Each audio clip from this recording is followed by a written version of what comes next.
Hello everyone. Thank you once again for joining me today on a really huge masterclass. I don't think we've ever actually done anything like this before. I mean, I usually have like a topic that I want to script out, but today I figured because we've had so many people coming in with a lot of questions, like I've had a lot of people coming in with a lot of questions, or I've also had top players coming in and instigating a discussion that required a lot of background information in order to actually properly discuss and just having a mutual disagreement. I decided that I'm going to make this masterclass, which will function both as a rebuke to a lot of the arguments that I see being made, especially when people come into the stream. But the main purpose of this is to actually function as a recap for my subscribers. And if you're new watching this on YouTube, hello and welcome. Thank you guys so much for joining me. My name is Ken. You probably not used to hearing my voice anymore on the YouTube channel ever since Star, decided to make it his own, which is pretty cool. However, this one is basically something that we both wanted to do, where we wanted to have a big class that would essentially go over everything for you guys. So thank you for listening to me, YouTube. It is going to be a long ride, so for your convenience, I'm going to go ahead and timestamp everything. The timestamps will be in the description, so you can go ahead and take a look at that. I'm going to go ahead and basically start at 15 minutes on the dot, which is pretty cool. So we have our first timestamp, which is great. But for those of you that don't know, if this is your first time, first introduction, first seminar-like thing that you've done, my name is Ken. I'm going to discuss, it's not Whis by the way, it's just Ken. I'm going to go ahead and discuss high-level Dragon Ball pressure, rather an introduction to high-level Dragon Ball pressure. A lot of my subscribers are used to, a lot of you guys are pretty much aware of everything that we're going to talk about. And if you guys have been keeping up with the YouTube videos, we're going to basically retread a lot of what Star has already covered in the YouTube videos. However, we're going to go in more detail than he did, just because we don't have a time constraint of keeping it like a bite-sized under 10-minute YouTube video. But if you guys ever need a refresher, please go ahead and check out those videos as well. Make sure to leave a like, subscribe. It really helps the channel. If you guys are watching this live, thank you guys so much for joining me. Consider donating. It really does help the stream. And, these are hard months a little bit for us. So if you can donate anything that you can give us, we'll go a long way into reinvesting back into the stream. Without further ado, what are we doing here? Well, big thing is that we're going to be talking about pressure. And how to pressure, what to do when we pressure, how to actually manipulate our opponent into doing what we want, some introduction to basic mind games, and yes, we're going to talk about the value of stagger pressure over 50-50s a little bit, and we're going to talk about different strategies that we can do. So right off the bat, before we begin, I want to actually talk about some frequently asked questions that I get. A lot of these questions will be answered in detail later on. However, I feel like it's best to address these questions because I want to front load everything so that way you guys know exactly what we're getting into. So frequently asked question number one, why don't you just go for a 50-50? I've had a lot of top players come in and mention this, where if you have the resources, you should always go for a 50-50. If you always do this or that, you should always go for like a 50-50. If you have the ability to, there's no point in doing anything else. You should only stagger if you have no other choice. This is actually a fundamentally bad way of looking at the game, in my opinion. A lot of top players do feel this way. However, I'm going to go ahead and pose a categorical disagreement. I don't agree, obviously. But the reason why I don't agree is something that we'll actually talk about when 50-50s get its own section. The timestamp, once again, will be in the description. But basically the TLDR is because you don't always have the resources to 50-50, and if you do have the resources to 50-50, you don't always want to spend them, because the same resources that could be used for the 50-50 could help you actually kill a character instead of just helping you secure the touch. The way we pressure is a lot more consistent, it is a lot more viable, and it frees up those options in neutral, basically, because now you can use those assists in neutral and not worry about hanging on to them in order to mix your opponent. So that's generally a pretty good way of looking at it. I will be talking about some characters as well and their 50-50 abilities and whatnot, and some team comps when we get into the 50-50 section, but that's basically the too long didn't read. If you wonder why we don't go for 50-50s that often, and we do, by the way, but not that often, that's why. How do I pressure somebody for the first time that I haven't fought before? That's actually a really great question, and this question is really, really, really, really, really common. But basically, the way you pressure somebody for the first time needs to be a little bit different. You need to stop making it your goal to hit them and instead make it your goal to gather information. We're going to go over some special tactics and strings later in the masterclass on how you can basically do this with pretty much any character and what sort of information you need to gather. But the TLDR there is you need to learn about how your opponent deals with certain situations, because that'll inform you on what you need to do. For example, do they block cross-ups? Do they tech DR? Do they block 6M? What mix-ups are they vulnerable to? Are they vulnerable to staggers? Are they mashy? Are they respectful? These are questions that I'm going to help you answer within 1 or 2 block strings. So we're going to go over that later on, but I'm going to go ahead and give you the tools to do that. This is my personal favorite. Can X character do Y? Or can this character do what you're talking about? This game is pretty standardized. It's pretty universal. So chances are probably there are some niche cases where some characters can't do exactly what other characters do, or there are some characters like, for example, the new 21 who has a low and whatnot, which fundamentally changes the way she can actually pressure a little bit.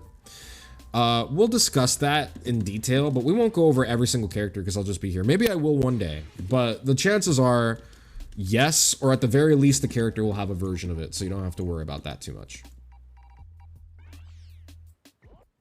Okay, what do I do against mashers? It's the biggest question that I get. If mashers are blowing you up, mashers are basically free food. So if I have a frame perfect mash, what you want to do is you want to encourage them to mash. You don't want to disincentivize them from doing so, because mashing is an easy TOD starter. Easy TOD starter.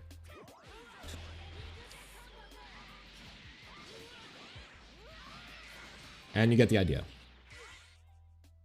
That's what you get for mashing. So, best way to deal with a masher is essentially frame trap. When they start respecting your pressure, then you need to start delaying your frame traps and testing them to see how much are they willing to respect before they mash again, and then always attack the timing that they change to. If mashing is an ingrained habit, like if they're just always going to press buttons, then you need to abuse the respect in order to get them to, you know, continue to eat free food. Because here's the beautiful thing about mashers. Mashers don't require you to DR. You get a big starter. You don't have to spend an assist. You don't have to do anything. They will literally just die. They'll kill themselves. Super, super easy. Number 5, does this work on ranked players? Yes, this works on everyone. You don't always need to go super deep. Like, you don't need to go into like hard staggers. Like, you don't need to be like, you know, against ranked players usually. Like, you don't need to go into this sort of pressure. Most of the time, that's enough. Most of the time, just even delaying your strings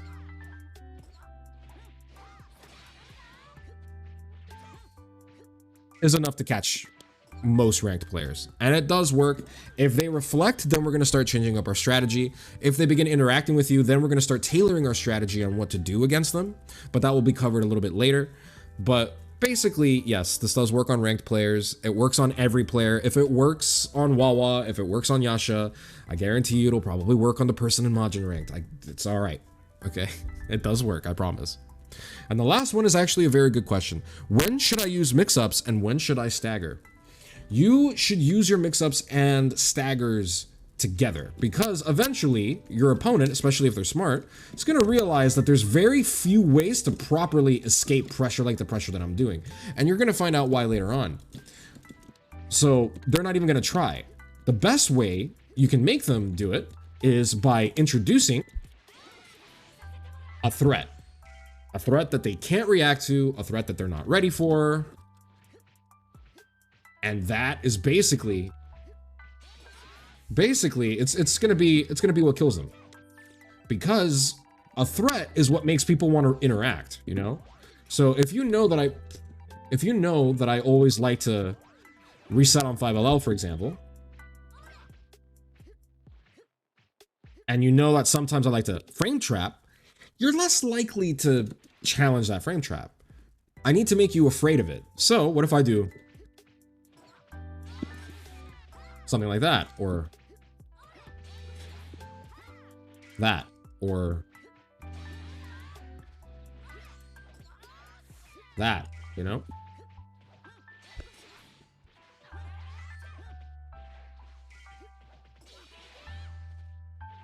You can mess them up a little bit.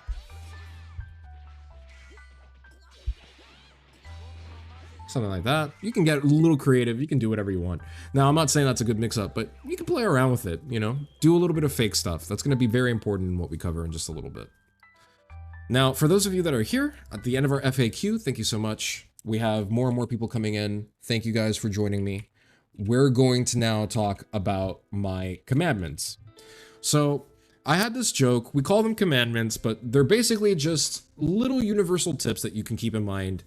If this is your first time hearing this, please come back to this section after you're done with the class because everything will make a little bit more sense. But for my subscribers who have been with me for a while, this should be nothing new to you. This is going to be a very, very casual reminder about different things that you should be doing, as well as different pieces of advice. It's great to review these every now and again.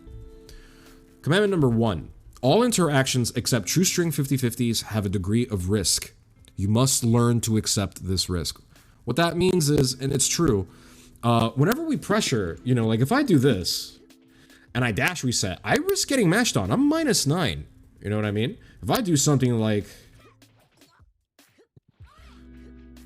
Now, my opponent can interact. There's reasons why they shouldn't, but there is a potential that I am going to be wrong, and then they're going to mash on a timing that I was not expecting. They're going to mash on a reset because they noticed a pattern, and they're going to hit me. You need to not be afraid of getting hit. That is extremely important. If you're afraid of getting hit, you're never going to open up your opponent.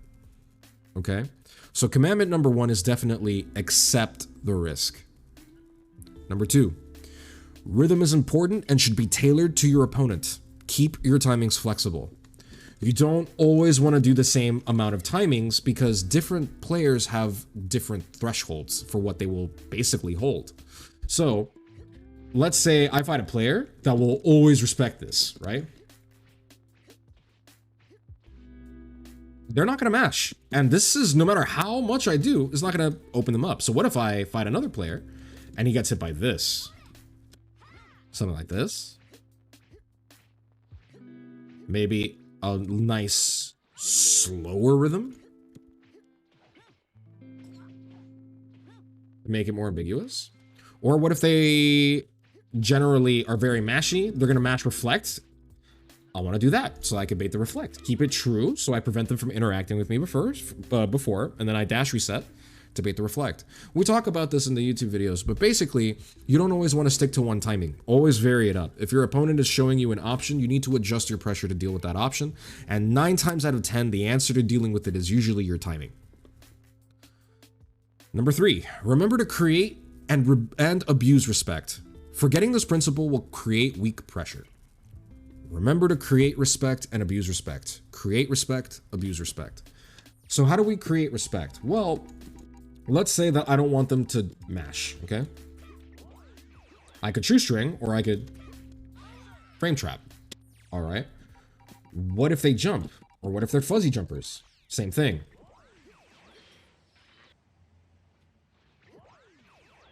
See? Oops. Ah, forgot how to do this. There you go. Fuzzy jumping. Now, what if they like to reflect? I'm actually going to set a recording to do this.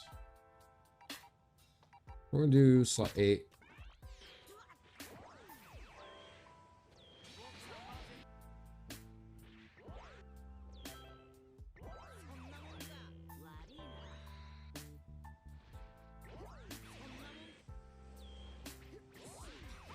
Same thing.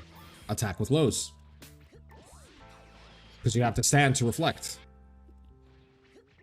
Let me go ahead and turn on the info display settings so that way you guys can see it. And you guys can see the command history. See? So there he got it. It's not coming out yet. There we go.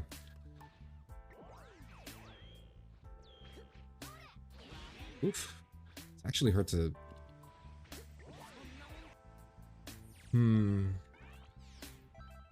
Let's do this. There we go. Nah. Let's do this. Just one time is enough.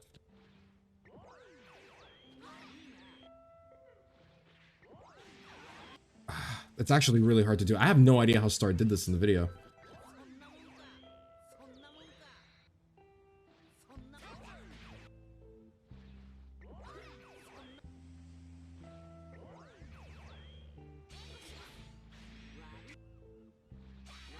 Let's see if I do.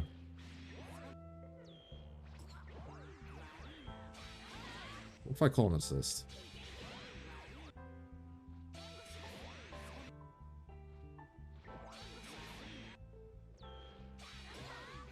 There we go. Now, it's hard to demonstrate without doing it yourself. I could just record a pressure string and just show you how I would die, but that didn't occur to me until just now. But basically speaking, attacking with lows is a good way to get rid of it, especially because if they're the type of person to match reflect in your string, you have to stand block in order to do it, which means you just leave it open and then they get hit by lows. That's an example of how you could create respect. You basically see a 2L or the string that's very safe, creating an enormous amount of respect. Every time they get hit by this, it's a pretty big deal, you know, because you're gonna get hurt.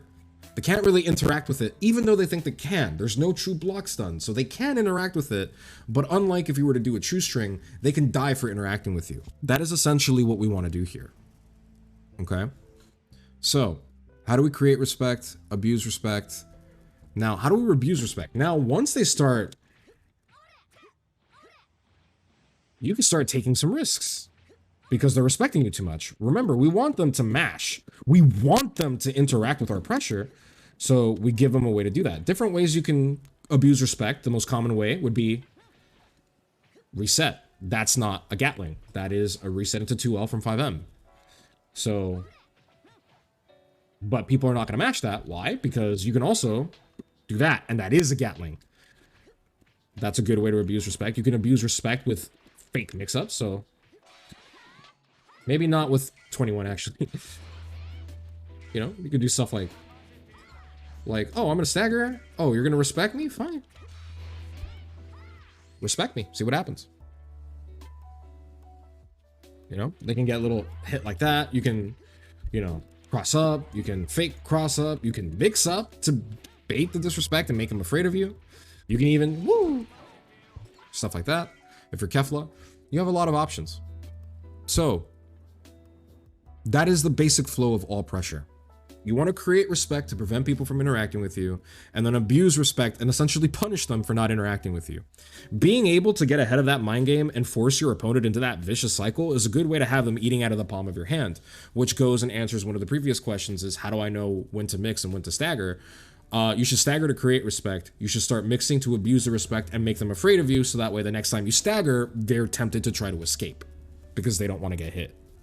It's a neat little way you can control that interaction. Number 4, be mindful of pushback. Some buttons will allow you to reset back into your lights without needing to dash reset due to the button bringing you forward. Others push you or your opponent away, spacing out their options. Both are useful. Now, for example, you guys saw me do this, you know? But what if I do... I could reset, but what if I do that? Uh-oh. My 2L whiffs. Be mindful of your pushback. Try to be careful and know the ranges of all of your characters. Beerus, for example, he spaces himself out very easily. Now, he has a 5LL that can reach, which is a good way to be useful. But if you're not careful, this is death. So be very, very careful. Now, what do I mean by this is useful? Well, because Beerus can also do to bait people reflecting.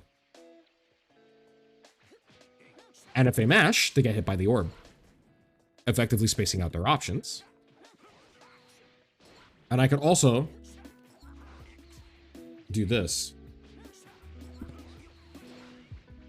to change my timings, get plus frames,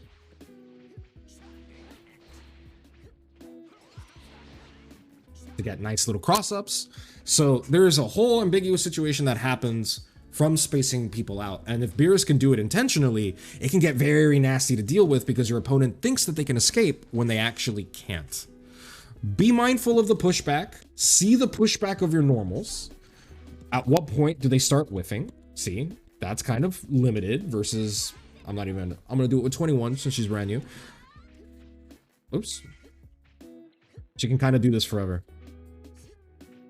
See, she doesn't space herself out like Beerus, but she can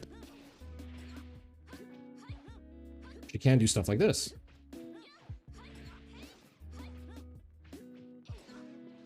Oops. But notice how 2M whiffs until much later. See?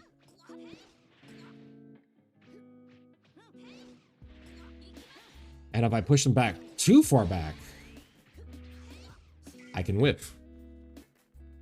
Be mindful. Do not allow yourself to get caught off guard, guys. Know your spacings, okay?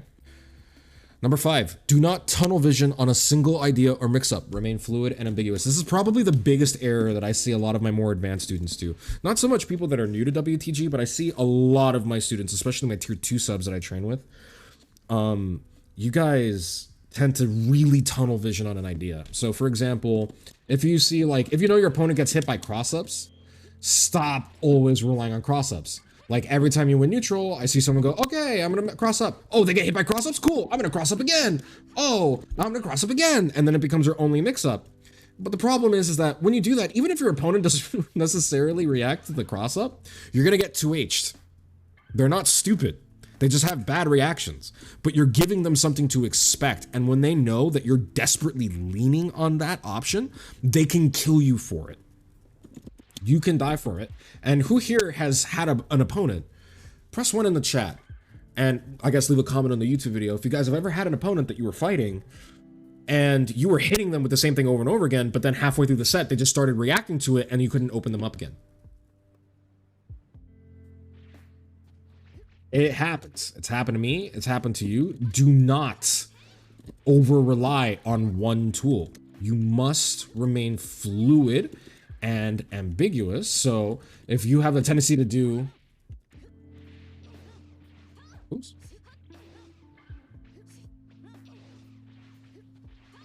stuff like that, then you know what? Don't be afraid to DR. Don't be afraid to 6M. Don't be afraid to 6H, because they won't block every single one, even if their defense is really good. Koichi still gets hit by 6Ms every now and again. So be very, very, very, very, very cautious. And don't forget that you have other options. If you notice that your opponent is vulnerable to one thing, you should still do it, but you should do it more sparingly so they don't catch on to that you know their weakness. Very important. If you tunnel vision into a single mix or idea, you become predictable. And with pressure, predictability is death. Remember, commandment number 1, we accept risk. You increase the amount of risk when you become predictable. You should always seek to manage your risk levels. And you do that by remaining ambiguous and fluid. Number 6, know your gaps. Know where your opponent can and cannot interact, and you can control their options if you do. So for example, this is gapless. This isn't. Now notice how the rhythm is pretty good. It's hard to tell, right? But it is a frame trap, and it is a forced frame trap. I cannot do anything about it. So knowing where they can interact is very, very important. Now this translates into our stagger pressure by controlling our interactions. So for example, in that string that I just did, they cannot interact with me until I say so. See? Oops. I am choosing the gap. Everywhere that he can interact. I am choosing the gap. And depending on what I do and what they do, I can adjust my plan of attack based on what it is that they like to disrespect with. A lot of my students tend to stagger aimlessly. You should not do so unless you are investigating your opponent. If you have an idea of the interaction you want to try to call them out for, you need to control the interaction in such a way that interacts with them and kills them for it, but also allows you to continue your pressure if they decide to respect. That flexibility is key. We will go over some tools like that or some methods like that in much later masterclasses. However, we will give you the basic rundown of how to do that today. So definitely keep your eye out for that. But controlling the interaction is how you control the opponent. Because if I like to frame trap here, I can DR, I can dash reset, I can dash reset DR, or dash reset cross up, dash reset DR, I can dash reset fake cross up. Things like that.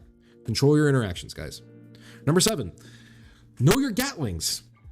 Resetting in unsafe buttons is fine as long as you have strong gatlings to threaten with. This is very, very important because a lot of people think that staggering should only ever be done on a safe on block normal.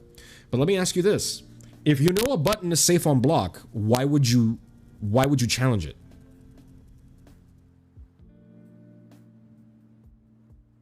They're going to be safe. They're not likely to do anything, right? So if that's the case, you can punish your opponent because it is a frame trap. You know, they can take their turn back, but then you know that they want to mash. But then comes the bigger issue. How do you make them want to mash once they've begun to respect? Well, very simple. So this is -4. She's not really the best example. I think I'm going to do Kefla. So Kefla has a -7 button. That is unsafe on block. No matter what I do, I cannot block after this. I'm holding back.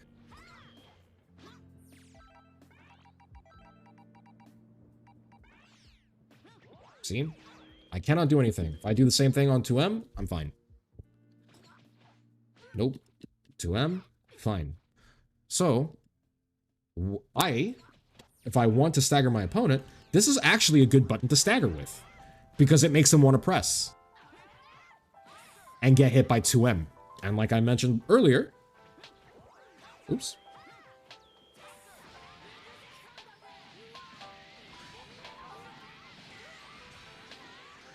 It's a TOD starter. So definitely keep that in mind. Now, the only reason I'm able to do something like that is because I know my Gatling paths. In other words, if I know the string that I did beforehand, like let's say I do, if I know the string that I did beforehand, I know that I have 2M available. But if I did this, I don't have 2M anymore.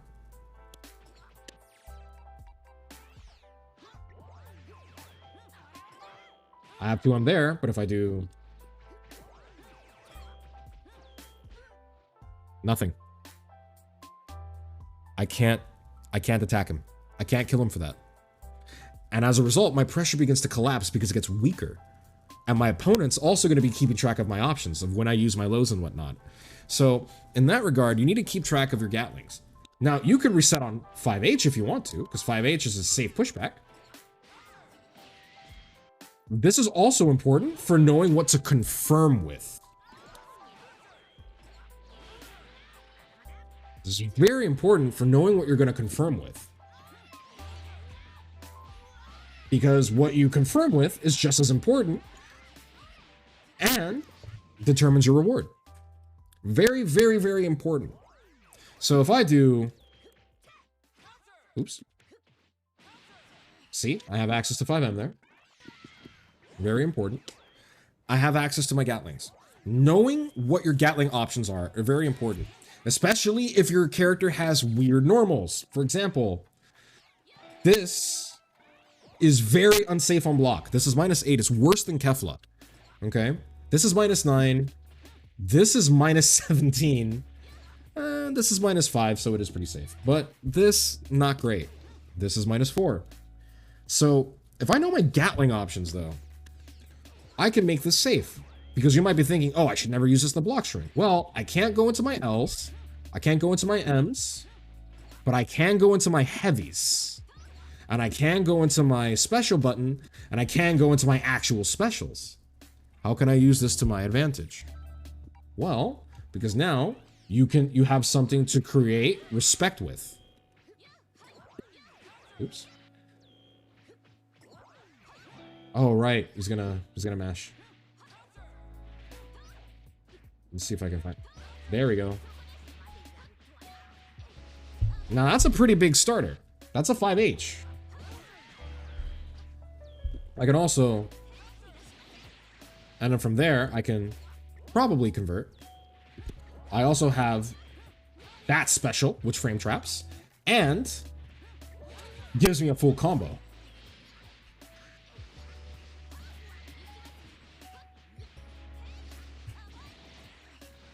$3.9K.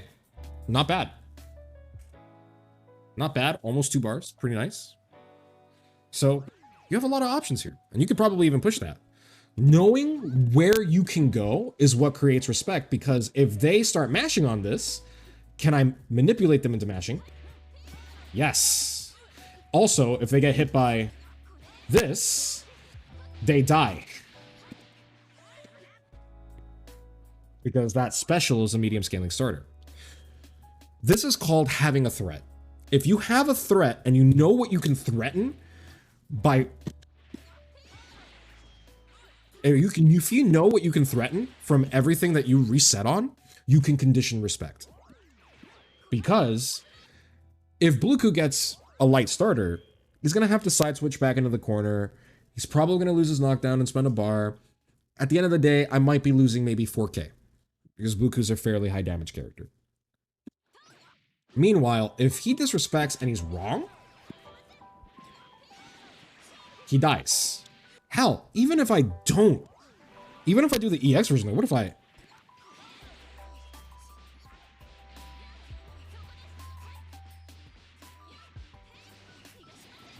That's 5K.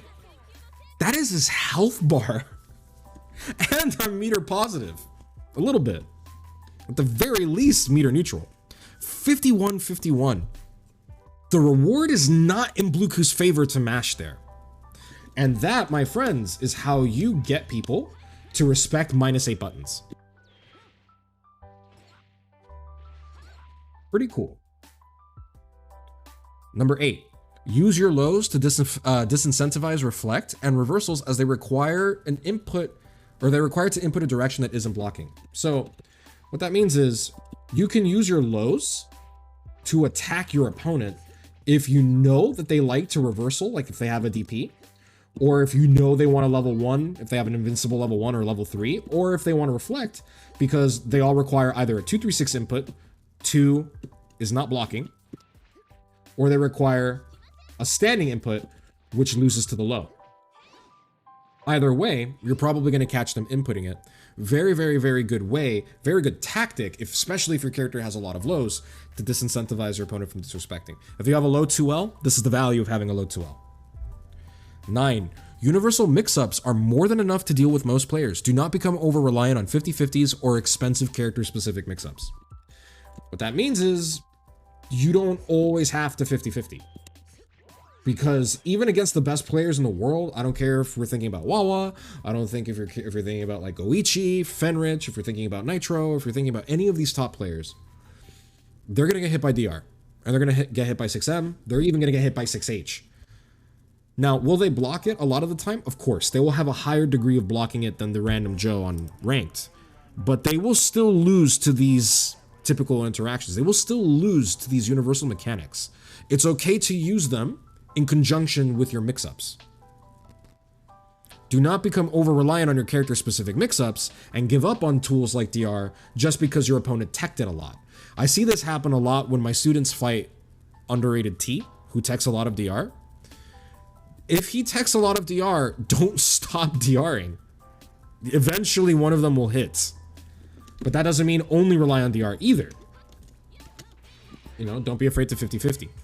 It's a balance that you must strike. Number 9, universal mix-ups are more expensive than an, number 10 is going to be target your opponent. As a match wears on, you should make it a goal to obtain information about how they interact and create a game plan or pressure around it. What that means is, does your opponent like to jump? Nah, I'm just kidding. But does your opponent like to jump? Then give him incentive to do it with a very tall button. You can catch him, Rising JL.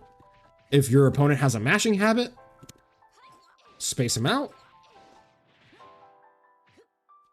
Find ways to target their habits. Do they like to fuzzy block? Okay, cool. If are they expecting a 50-50 and are they good at guessing? DR them. Fake the DR.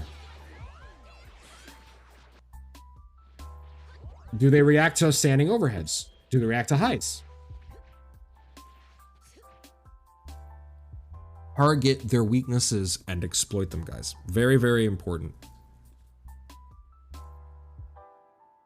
Very important that you guys do that. So for Commandment 8, what would you do if both your characters' mediums are unsafe like SSJ Goku and Cooler? The same thing I would on... Just know where you're going. Just know where you're going. SSJ Goku and Cooler both have big threats off of their mediums, usually another medium. And they can keep themselves safe with 5S at any time, which is its own mind game. It's not any different. This is universal across the entire cast.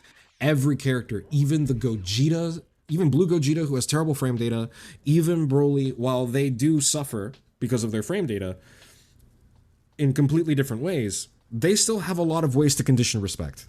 Just because if you get hit by any one of the buttons that they're threatening you with, you're gonna die.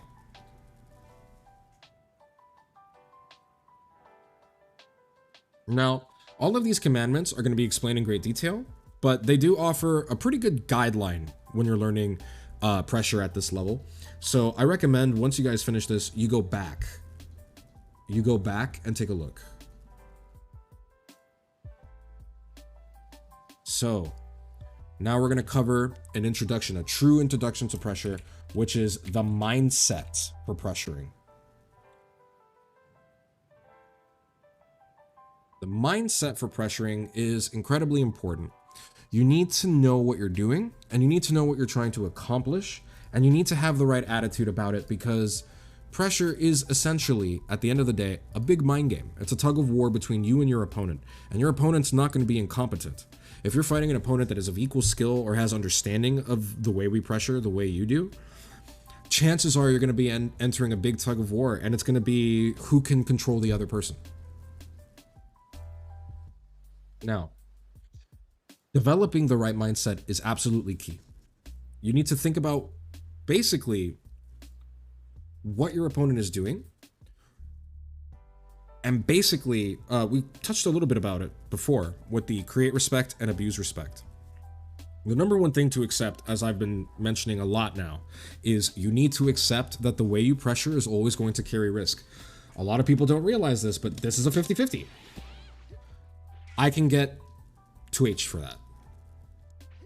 Now I can make it true, but if I get reflected there,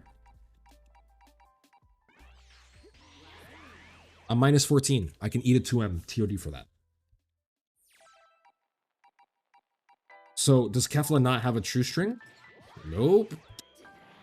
She does not have a true string 50-50, which a lot of people would consider a weakness. It's not, by the way. She has a lot of ways that she can 50-50. For pretty cheap, on top of that. And not only that, you might be wondering, okay, so then why don't people match on this every time then? Well, because DR.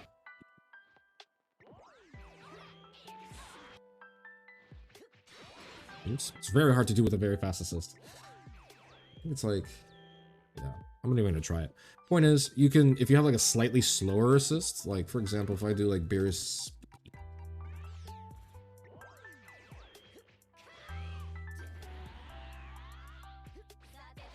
Don't do that. Cool, you have a 50-50 there, but I can also, which is why people get hit by that. You can keep your opponent guessing. Now, I can only do stuff like that because I'm accepting a degree of risk.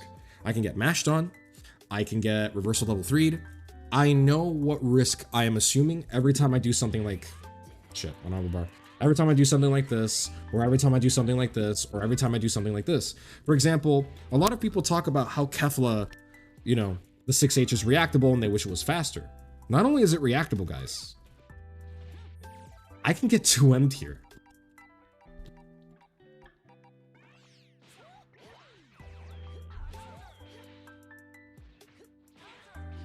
I can get TOD'd for 6H. But how often do you see that happening at high level? Very rarely, if ever. And the reason why is because it's much easier to react to this than in stand block than it is to 2M on a hard call out. This is important because every time you 6H, you have to understand that you're accepting a degree of risk. Now, sometimes that risk is legitimate and sometimes that risk isn't. So that's very important to understand. Because a lot of people, especially my more advanced cautious players, like, I'm not going to name names, but you know who you are, you have to understand that just because your opponent can do something doesn't necessarily mean they will do something. That's a very important distinction. Just because they can TUD you doesn't mean that they will. They may not even be ready to confirm that 2M. They're not even thinking about pressing that 2M. The more likely thing is they're going to mash 5L because they're going to think it's a DR. Now, that's very important because you need to know what risks you're assuming and how likely those risks are to be a threat to you and assess that every time you pressure. Knowing the risk and accepting it will allow you to essentially do some really grimy shit like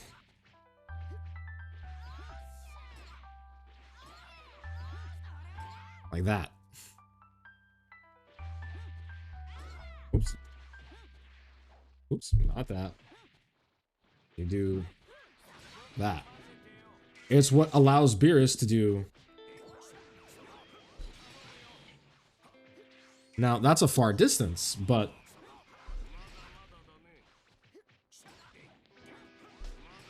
or what allows Beerus to do stuff like, now I can get mashed on there for sure. There's nothing I can do about this. If he decides to mash on me, I'm minus 18. But I can also 50-50 you.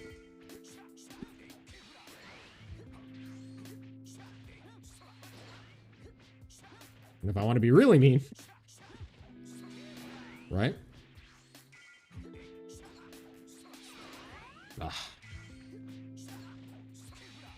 I almost had it.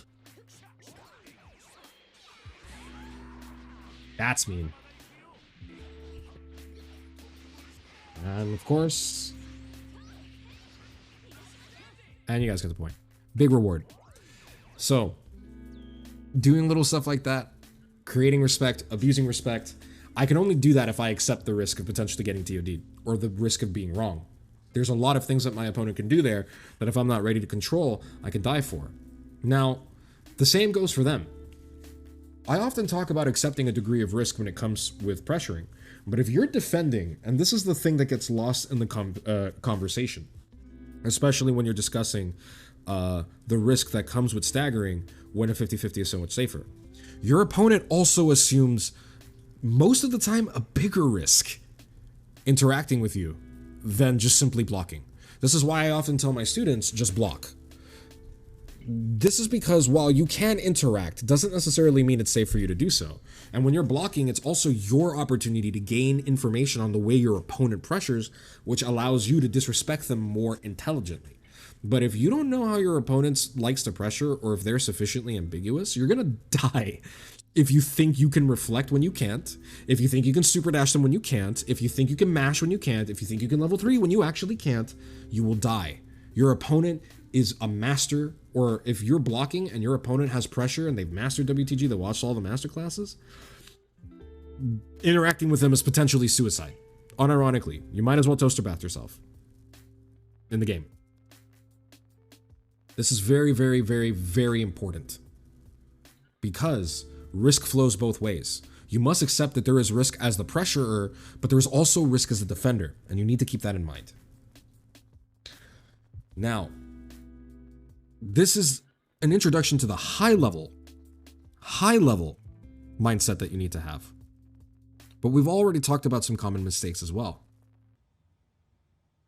So what are some very, very, very, very common mistakes that I see?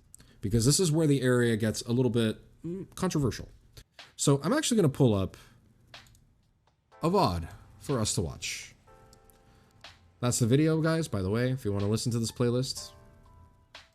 It's good. I think it would be, by the way, all of the links are going to be shared on the Nightbot, so definitely keep a lookout for it, guys. I want to share with you guys a pretty interesting match that I saw. This is going to be on HOC. Bum. I personally don't really like Bum's content, but I do want to borrow it for educational purposes. So if you guys want, you guys can go ahead and watch this match. Go ahead and give him some views. Like and subscribe, guys. Go ahead and follow him. While he's not really my personal cup of tea, that doesn't mean that you guys can't enjoy him. But I want to talk about a very interesting match between Nitro and Adrian Riven. I want to specifically talk about Adrian Riven's players. Now I'm gonna preface this very carefully. I'm not roasting anybody's play. I'm not here to make fun of anybody. I'm not insulting them, and I'm not saying that I would win in a fight against these two. I'm just merely observing the position, and I'm going to relay to you guys different advantages and disadvantages that come with the decisions that they make in the beginning of the match. We're not going to watch this whole VOD, but I do want to watch at least a little bit of it, so that way we can see an idea of what kind of pressure mindset we should go into, because it is very, very important. And I also want to talk about what I would personally consider common mistakes. Even at this level, mistakes are very, very, very, very, very common. And the biggest mistake is not letting your opponent interact or creating an interaction that you're not ready to execute. And we're going to see an example of that. So first off, right off the bat, these teams are geared for mix. Nitro definitely has his, I've reviewed Nitro's team on stream before. Adrian Riven's team is very 50-50 heavy. He has a wonderful assist to help control space and neutral with Trunks B, and Bardock B is there to facilitate any mix-up that Blue Vegeta would want to do. Blue Vegeta has access to his J2H mix-ups, which are normal. He has access to his standard mix-ups. I think he gets them gapless as well with 236M. There's a lot of big threats on block with this team if you don't manage to get him to spend that assist. This team is a snowball team. So right off the bat, Adrian Riven's going to win the point war like this, and then immediately first string, everything is pretty gapless except for obviously the 236L into M, the Rekka, and he tries to go for a 50-50, or he does go for the 50-50. Nitro blocks correctly. Now we slow down. We have a few more opportunities to interact here. I like this rhythm, but then he immediately goes for another 50-50. But instead of going for the 50-50, he completes the Rekka. Nitro tries to challenge, but Riven intelligently backdashes here. There's a lot of really good stuff on display here. So already, he's threatened his opponent. So Nitro knows that he cannot afford to continue blocking. And Adrian Riven uses the fact that Nitro knows that he cannot continue blocking in order to get Nitro to interact with him. Now, I don't think that interactions or the way he's pursuing those interactions are necessarily as strong as they could be, but I do like the mentality that he's coming from. And this is a common mistake, number one.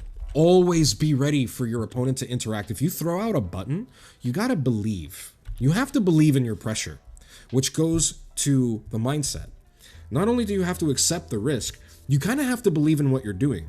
If you're skittish or if you have any reservations about pressuring, you're not even going to confirm when you're correct. And you're going to be easily discouraged when you're incorrect. It's very easy to cripple your own mentality when you're overwhelmed with doubt. You cannot doubt your pressure. He was not expecting Nitro to get hit here, but somebody who was ready for this interaction would have probably confirmed. Now, of course, this is online. It says it's 2 frames. Anything could happen. I don't know what the connection was like between these two. And again, it's a weird situation. But that doesn't change the fact that Adrian Riven did drop a really big starter that would have given him so much momentum and would have put Blue Ku away and for the rest of the match. And Nitro would have had to hold that. Nitro got hit. And he got counter hit too, no less. But he overcommitted to an idea. Just like in the commandments that we mentioned before. He overcommitted to an idea. And that's a problem. Now, Nitro interacts with the Reflect. Gogeta doesn't care. I'm sorry, Vegeta doesn't care, and he gets the 50-50 this time. So that's the second time he's gone for the 50-50.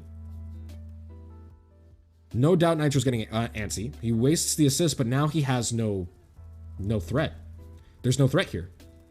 And Nitro is very, very, very smart. Because Nitro has no threat here, there's no reason for him to interact. Now, I don't think Nitro should have blocked here. Nitro should definitely be trying to jump out, but that's neither here nor there. And obviously, Vegeta's ready for him to interact in some way. However, there are quite a few things that could have happened, and this almost cost Riven neutral. This almost cost him his turn. Good guard cancel. But as you can see, there is a reliance on 50-50s here from Adrian Riven. And those 50-50s do become less effective with time. He's effectively created a threat against Nitro, but he's not capitalizing on that threat that's less resource intensive. And this is where it gets really, really interesting, okay? So he gets a touch on this 50-50, right? He does get the 50-50 back, and he has 2 assists. Now, if he extended properly with Trunks, he might have been able to kill. But if he still had Bardock B, he might even be able to kill with less meter than it would actually take him if he did secure this combo.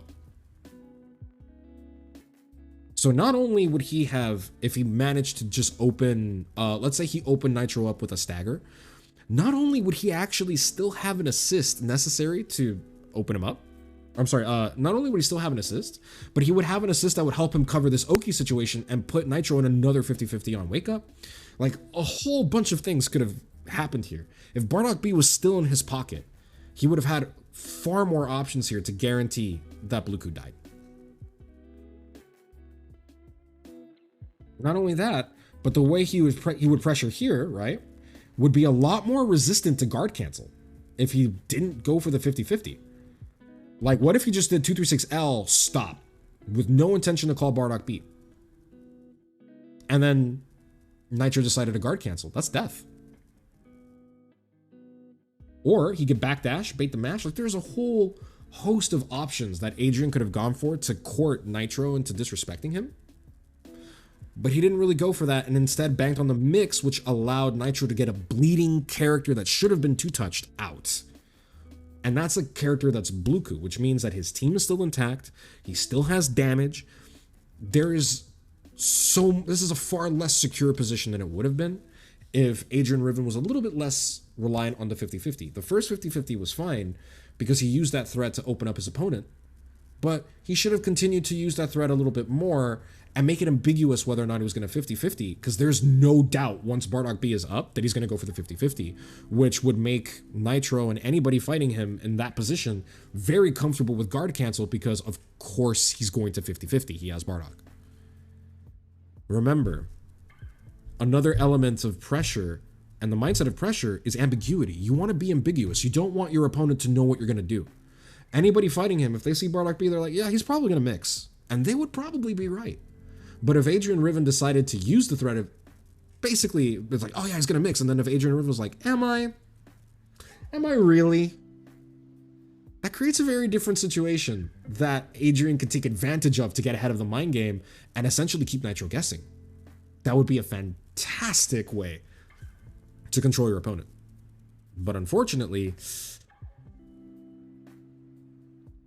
doesn't quite work that way. Now, another bad habit that I see, mostly on defense, is people who don't interact with their opponents. Meaning people who just let their opponents get away with murder.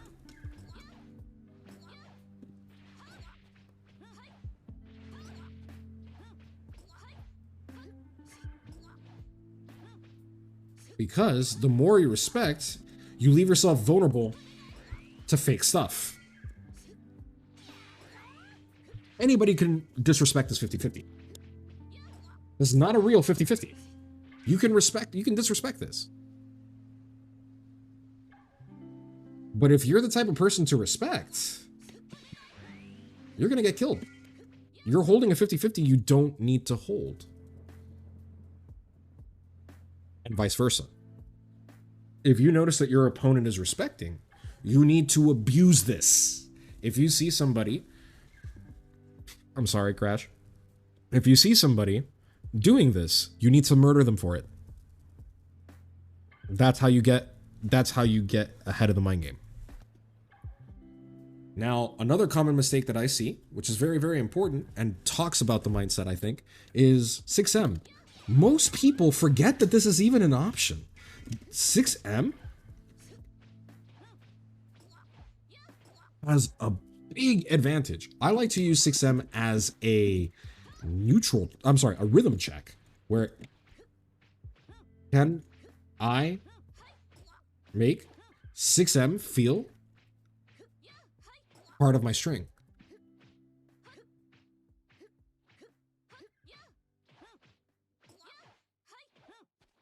See? And that makes it a little bit harder to react to. I can practice my rhythm. But more importantly, 6M is a very important tool for gathering information. You force your opponent to change their guard, first of all. So your opponent has to interact. They can't afford to just hold down back and fall asleep. This is a, hey, stay awake, even if they block it. Okay? And they're less ready for the mix-up that follows. That's gonna... And then, of course, you know, we debuff them now. I'm just kidding. I'm not going to talk about that now. But basically, this is a very, very powerful way that you can open up your opponent. And if they respect it, it does have a lot of benefits. We'll talk about those benefits later on when we talk about rooting pressure. So you can go ahead and skip to that timestamp when you guys are ready. However, doing this is very, very, very powerful and very important. So definitely keep an eye out for that. Don't forget that you have 6M, guys. It's okay to use 6M. All right? And this goes with over-relying on one tool or neglecting other tools. Use every tool in your arsenal. There are no useless tools. Find a use for it. Get creative. Get creative. I'm going to say that much. Uneven or unfocused rhythm. Ah, yes. When somebody does...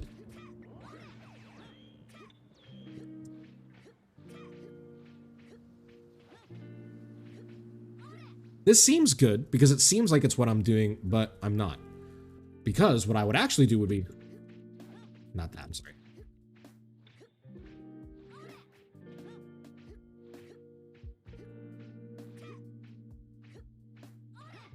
That's what I would do. Who here can see the difference between the way I just pressured and the way I was just pressuring just a moment ago?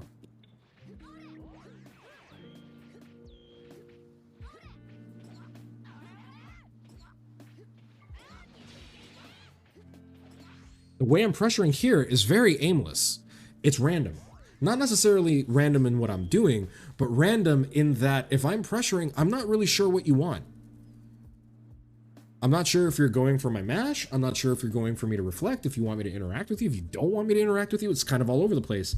I don't know if you're trying to make a mix-up ambiguous, and that sounds like it's good because it does, you know, make you ambiguous, but the thing is that because you are not looking for anything, you're not controlling anything. That's an important distinction to make. When you pressure and you have unfocused rhythm, it basically means that you're not controlling anything. And because you're not controlling anything, while your opponent may be confused, your opponent can be like, okay, I know he's gonna DR here. I'm just gonna wait for the DR, or better yet, I'm just gonna mash because I know he's gonna dash reset because he always dash resets. There's no ambiguity there versus something like this.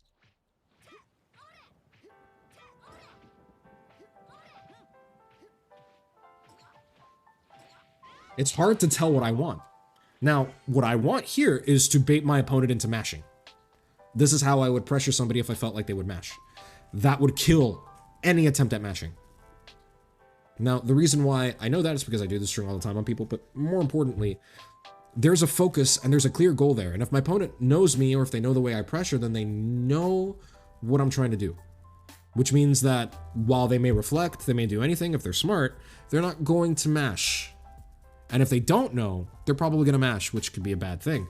And you can target multiple things at once because I can also, you know, threaten them.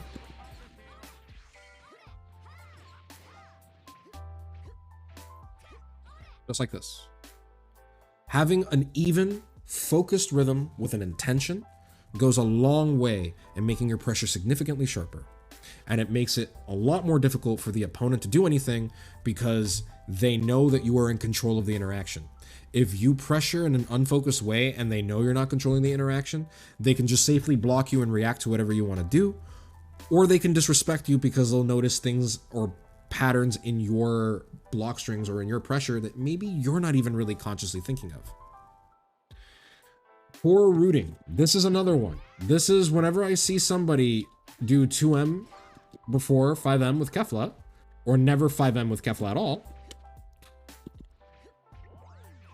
you need to know where you're going.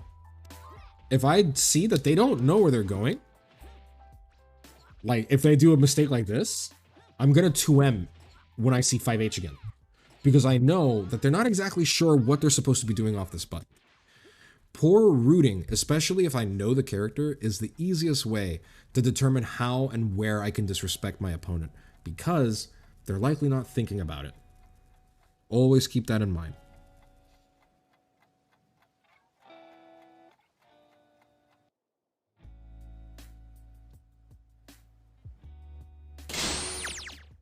Yo, thank you so much, Finna Fresh Flow, for the Prime sub. I appreciate it. Hopefully you already have, I don't recall seeing you in the Discord, but hopefully you still have the link. If not, I'm sure Crash can definitely hook you up with it. So yeah, now here's the thing. Not considering situations created by specials and Key Blast property moves. For example, the amount of time I have seen people disrespect Beerus to die for it. Because they're like, hey, I know that's Key Blast. I'm gonna super dash it. Maybe don't. Understanding a situation is very important. This is where lab time becomes important. My favorite is when I do stuff like, and then they reflect and get hit by bonk. Now, that's normal because a lot of people, they understand how to escape this, but if you don't know what I'm doing, this is gonna hit you. You need to know what you can do in a given moment. Otherwise, you're gonna lose to some weird, ambiguous, and strangely cursed shit. So definitely keep that in mind. Know how you can escape your opponent's assists and weird properties on their specials, because, you know, this is a traveling hitbox. You can die for this. I can get mashed on literally before this even reaches you. However, look at the range. No one can hit me here.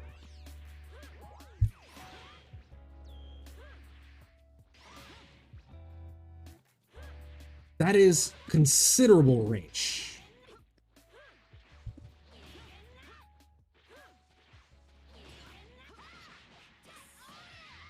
Which means I can do stuff like this.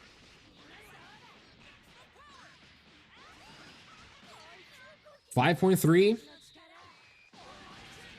6K, 7K. All because you didn't know about an interaction, because you didn't know that my special can do that. Know your opponent's options and know your own options when you do a special. Once you know those specials, guys, once you understand how your pressure works, or I'm sorry, your specials work and their specials work, that is a really great way to tell you how you can interact with them. Can you escape? Can you jump? Can you move away? Things like that. Definitely keep an eye out for that, guys. But that's going to do it for mindset. So just to recap, accept that there's risk in everything that you do. Manage that risk. Be confident in your pressure, meaning be confident. And in order to do that, practice, gain your knowledge, make sure you know your characters. Make sure you're curious enough to gather information about your opponent. And make sure that you understand the situations that you are putting them in. And make sure that your intentions when you pressure are clear. Those are the main habits on mindset for pressure. So definitely keep an eye out for that. That is going to be it for that. We're done with the first hour, and now we're going to move on to Star's personal favorite topic, which is the power of light buttons. Now,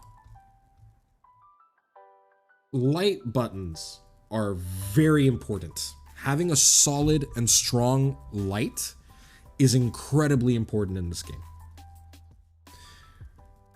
Star enjoys it. All of our pressure here at WTG begins with 5L, 2L. For those of my long-term subscribers, you're probably familiar with the homework, which is 2L, 5L, pick an option. 2L, 5L, DR, 2L, 5L, 6M, 2L, 5L, frame trap, 2L, 5L, 2L, 5L, which is a reset, 2L, 5L, dash block, which is bait. All of these options are capable off of a 5L. 5L, in my opinion, is probably the most important button in the game. And the reason why is because it is the button that yields the most Gatling options. You can Gatling into anything from 5L. It is the beginning of your pressure. You can Gatling into specials. You have a DR. You have 6M. Some people can even chain into themselves. For example, 4L, which is a frame trap. 2Ls can chain into themselves as well most of the time. You have extra buttons that you don't have access to anywhere else. For example, an extra medium and an extra heavy. Very, very important to keep track of. So, it is our favorite button to stagger with. Now, the final form of Star's pressure, which we affectionately, because we're weebs, affectionately call the Ogi, the final step of pressure, basically, revolves around his light pressure. His lights are incredibly difficult to disrespect, and you don't have to take my word for this, chat, because you guys can see the chat. YouTube, take a look at the chat. My friends who have fought Star, who are currently in this chat, press 1 if you have gotten hit by Star frame trapping because you thought you could disrespect his lights and you turned out to be wrong.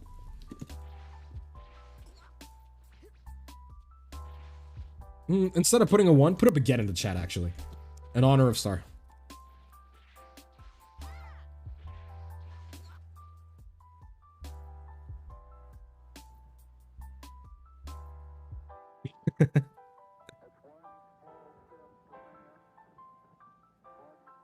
His light pressure is very strong, and one day when we're ready, we're gonna go ahead and go over that. But for now, we're gonna give you the basic building blocks, which is the homework. 2L, 5L, pick an option. Because you can also frame trap into 5L out here. So you have extra frame traps that you don't have access to anywhere else. This is a very, very important button. Structuring your pressure from lights can also be powerful, because your opponent never knows if you're going to go for a mix, if you're going to keep them guessing. Like, I just keep doing my lights. They're like, oh, is it going to go forward? Oh, I think he's going to reset here. Nope. And then they get hit. Structuring your pressure from this is very important, because basically all pressure flows in one direction. You go from lights, mediums, heavies. Sometimes you have specials and then actual specials. I don't know why they have the same name, but whatever. You have an S button, and then you have special moves. Now, some characters have extra normals that have extra Gatling paths that don't necessarily make sense. But most characters have pressure that extends from the grab. This forms the backbone of what the entire structure of their pressure is going to be like. Now, having a good... Now, for example, we'll do baby... I'm going to honor Torg's request. Actually, I'm going to do it on the other team, where we're going to pull up... I've already talked about Android 17. I'm going to talk about Jiren's stagger pressure, for example. I'm going to talk about... I have 21 lab coats. I'm going to talk about... Adult Gohan, who has a very weird 5L.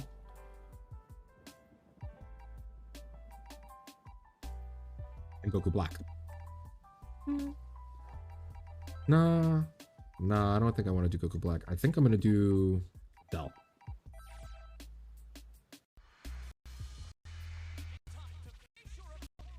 This is kind of an ugly team, isn't it?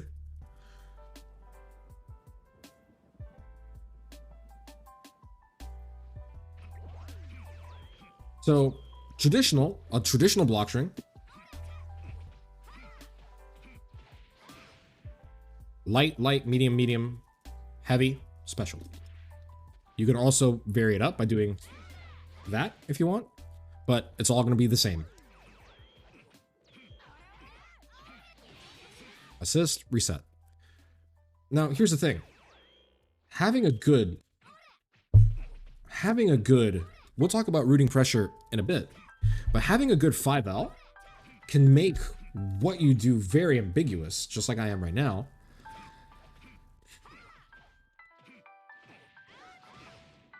And it can be very good. Now, here's the thing. Different 5Ls have different ranges. For example, as we mentioned before, Kefla has an incredible 5L. She can reset into 5L multiple times. 1, 2, 3, 4, 5, 6. Now, you might be wondering, why would anybody respect that? Because 1, 2, oh, that was 5LL instead of 3. 1, 2, 3, 4. Oops, 1, 2, 3, 4. Uh-oh, that's a frame trap. You can't mash there. 1, 2, 3, 4. Oh, that was a dash reset. I can't reflect anymore. 1. Oh, that was a dash reset. 1, 2, haha, just kidding. That's a frame trap because that was 4L. You guys are starting to see where I'm going with this, right? Having a good 5L, especially one that constantly keeps hitting your opponent, is incredibly advantageous because it means that your pressure is just always threatening and your options are always ambiguous. If you have a 5L that doesn't reach, you have to structure your pressure a little bit differently. Even though I do think Beerus has some of the best pressure in the game for completely unrelated reasons, it's not because of his 5L. 1, 2. 1, 2. So I could do 1, 2, 3. Nope. 1, 2, 3. Nope. 1, 2, 3. I can 1, 2, 3 with dash momentum. 1, 2, 3. 1, 2, 3. Yeah, I can do 3 with dash momentum. But I can't 1, 2, 3. Yeah, he spaces himself out. Even his 2L stops reaching. This weakens his overall pressure because I can't threaten. I have to dash reset if I want to continue my turn, or frame trap. That is fewer options than my opponent has to keep track of. Now, Beerus makes up for this in 2 ways. Beerus makes up for this by having 5LL, which will hit even on whiff. Like this frame traps. If I do that, for example, that frame traps from 5LL.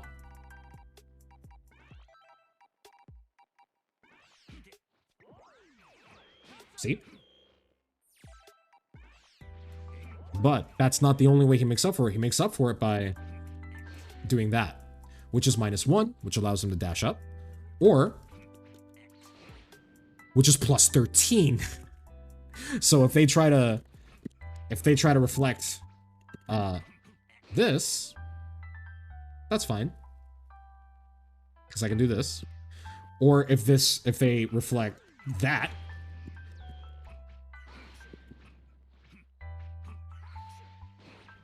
that reflect is going to whiff, and my 5H will still hit them. Oops.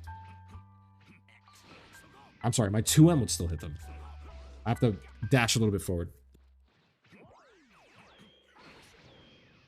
Ah, Jiren's just huge, that's why. Yeah, Jiren's just a big body. And I can reset my pressure safely. I can do a whole bunch of things. So Beerus spacing himself out, he has a lot of ways to play with that spacing that make him very, very, very scary. But that doesn't change the fact that his 5L and the core of his 5L pressure, the ability to do the homework, is a little bit compromised. 21 has a weird 5L as well, because her 5L, unlike most, hits low. She's one of 3 characters in the entire game that have a 4 characters that have a standing low. You have Nappa, 18, and adult Gohan, and now 21. Her 5L is a standing low.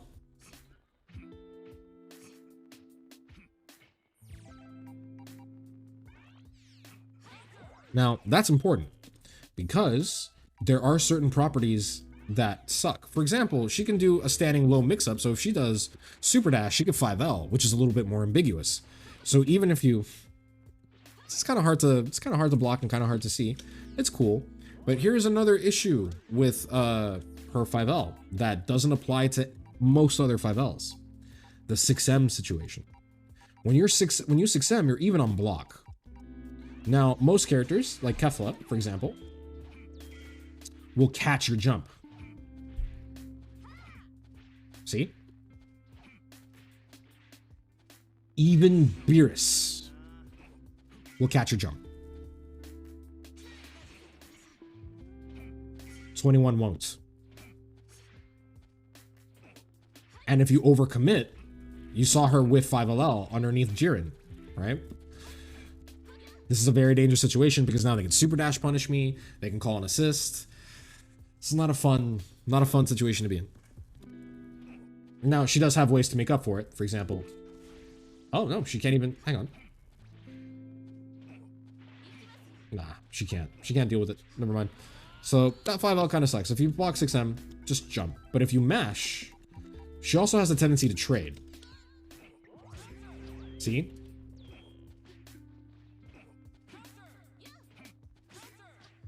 Meanwhile, Kefla, who also likes to trade,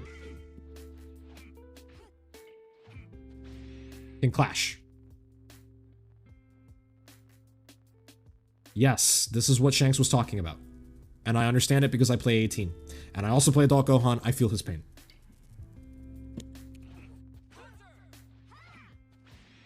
This is a very important situation to maneuver. We'll talk about the Clash War in future videos, but you don't want to be in this position because she trades, which sucks.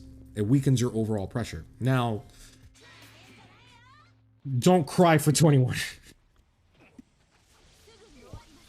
Don't cry for 21. She has plenty of ways to murder you for fucking with her on 6M.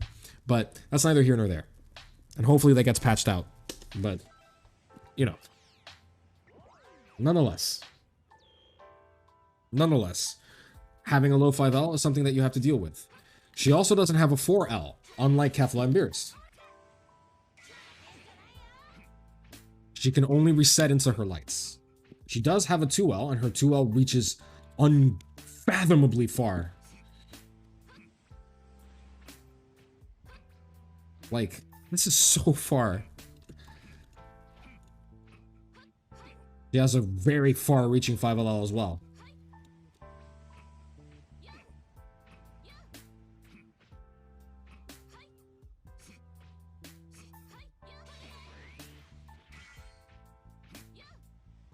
Now, 21 also has similar threats, but point being, her 5L situation, while far from good, it's a bit of a trade-off. It's a bit unique, and you do have to lab these. But the way she structured her pressure, even here, is fundamentally the same. Even though she also has a frame more recovery. She's minus 21, meaning she's minus 4 on block, when most jabs are minus 3. Keep that in mind. But it doesn't matter because she can still do the homework as well as her own character-specific options. You know. Oops. Wow. There we go. Character-specific. You guys get the point. Now, very important to keep in mind, okay? Every character has a very different 5L. Make sure you lab your 5L situation, and we're going to talk about some unique 5Ls as well that are a bit weird, because 5L is the beginning of your pressure. It is not the only thing you want to use for pressure, as much as Star wishes that was the case. It's not the only thing that you're going to use for pressure, guys, and it's very, very important that you keep that in mind. But it is how you're going to start your pressure. And it is what you're going to use to make your pressure the strongest, because you're always going to reset back into 5L or 2L and make those resets as ambiguous as possible. I will give you the tools to do that later on. But point being, having a good understanding of your 5L and having a good 5L can go a long way at telling you what your options are at a given point, how many times you can stagger like this, how much respect you can abuse. So definitely pay attention to the 5L situation.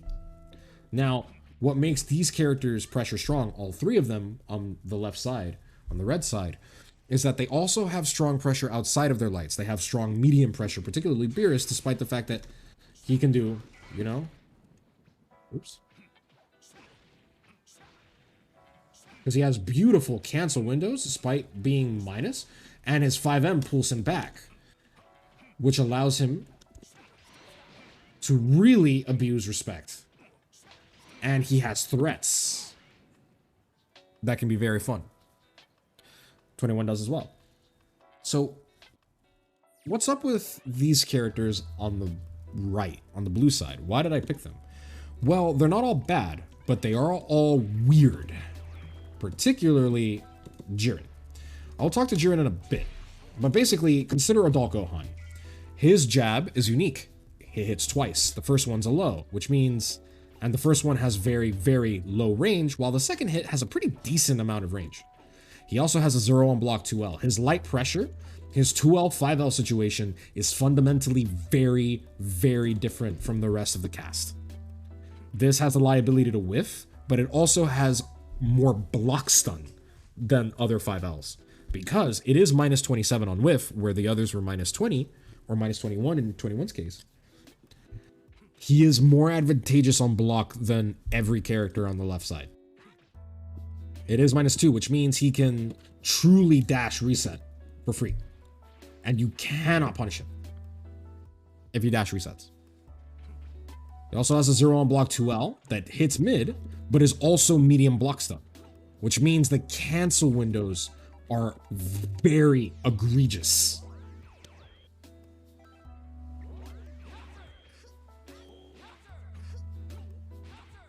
Look at how hard I can delay. Oops. Look how hard I can delay. Even against Kefla, who has a very good jab.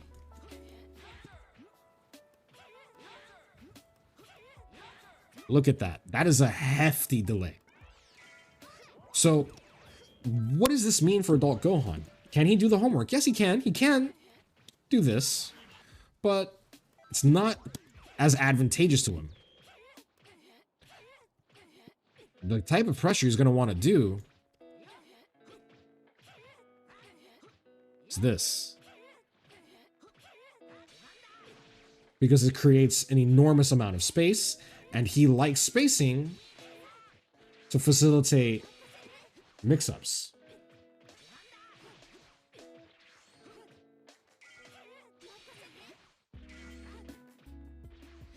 Oops. Oops. There we go.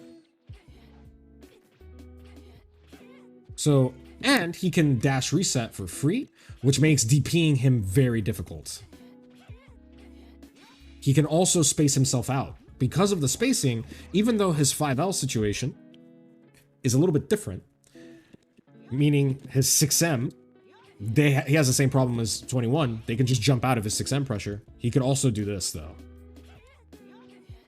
Which, as you could see from Kefla's frame advantage, is she's -4. That means he's +4. He has the easiest way to set up plus on block 5M or 6M, which means he doesn't have to fight you with his 2L or his 5L. He can press 5M and still win.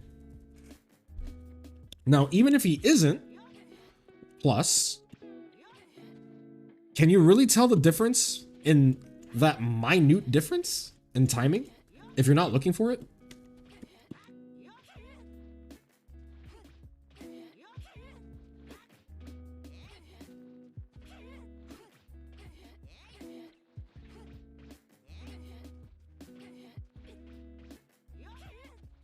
There you go, 0 on block. That's really hard to tell. And not only that, but he spaces out most jabs.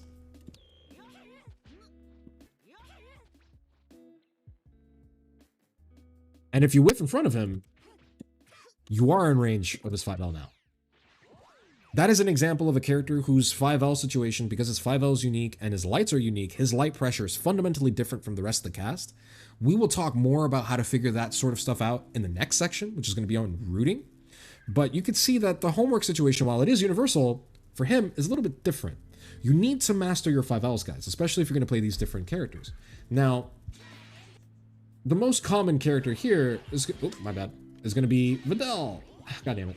Videl. Now, Videl is a little bit unique because her 2L, 5L is the same. She has 5L, 5LL, 5M. She has a 4M too, which is useless. She has a 2M. She can space herself out. You know, what's saying, man? She has a lot of options here. So why is Videl on this weird situation?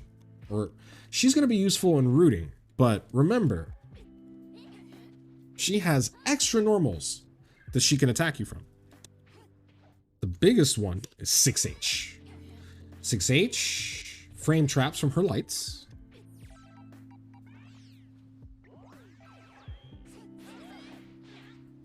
Is a medium scaling starter and is a little bit unique.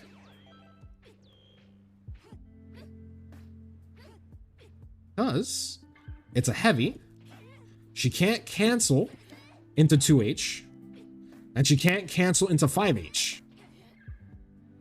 But she can cancel into 6M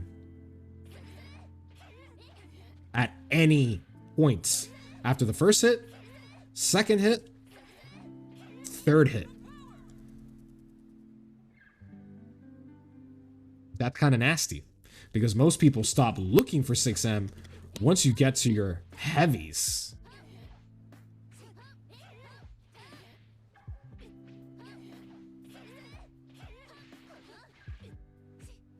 That's kind of a big deal. Now you might be wondering, okay, well, why is this important? Well, because of Kefla, because of a unique tool that she also has off of her 5L that is very sneaky and very, very, very deadly.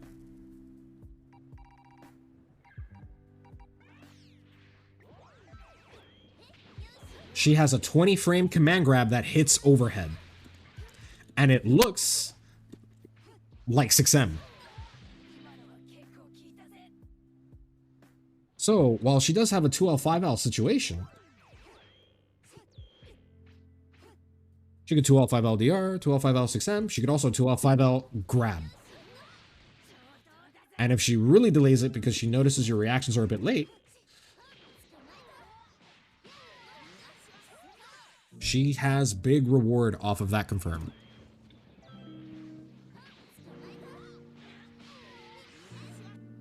So, be very, very careful messing with Videl. This is an example of a character having unique and specific options and unique takes on the homework to make the homework even harder to react to. She also has another tool. She can do... Oops, my bad. Mix-ups. And that's a DR crush as well.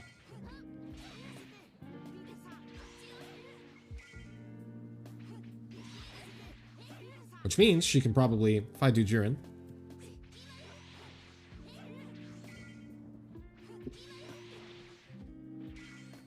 yeah, that's a lot. She can also do, oh, my bad. And because she has that option, which is a cross-up and it leads into a mix-up,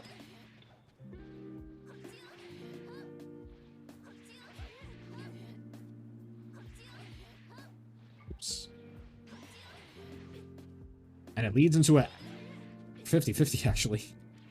It leads into an actual 50-50. That's hilarious. But yeah, because she can do that, and because that's a threat, this becomes stronger. If she has the right team. Now, you won't see Videl do that a lot. She can get 2H, you know, it's a little bit risky. But think about that. Also, for no reason at all, it's invul. But don't ask me why. It's frame 4 invul. But point being is that Videl has unique options and unique ways to make the 2L, 5L situation a lot scarier.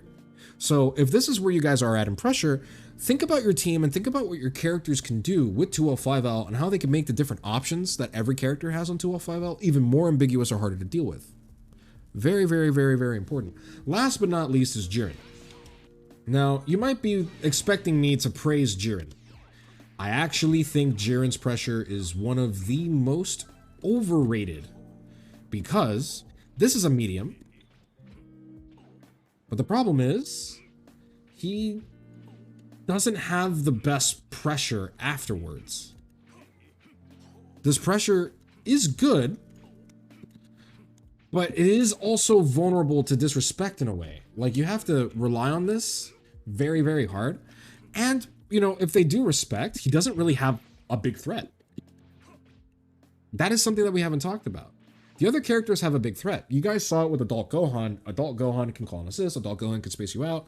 You can get a plus on block 6M, things like that. Like, Adult Gohan has fast fall mix-ups, and then once he levels up, he has his auto combo. Videl, as you saw, she could flip. She has an overhead grab. Like, those are things that you have to actively watch out for that can be very tricky. Kefla has 6H, which makes DR way harder to tech. She has 236H, which is way harder to deal with in tech, and you can accidentally tech it because it is a DR crush. And it's green. 21 has her grab, which we're not going to talk about. Beerus has, you know, spaced out orbs, 236H. Jiren doesn't really have a lot. The only thing he has is this, but it is an incredibly slow grab, and it's so easy to react to. Now, he can reverse beat from his other lights, so he can do basically 5LL into 2L.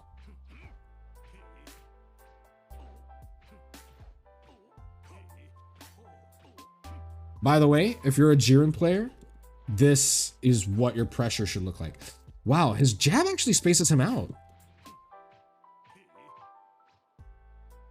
So his jab is actually not as good as I would like it to be either. That's unfortunate.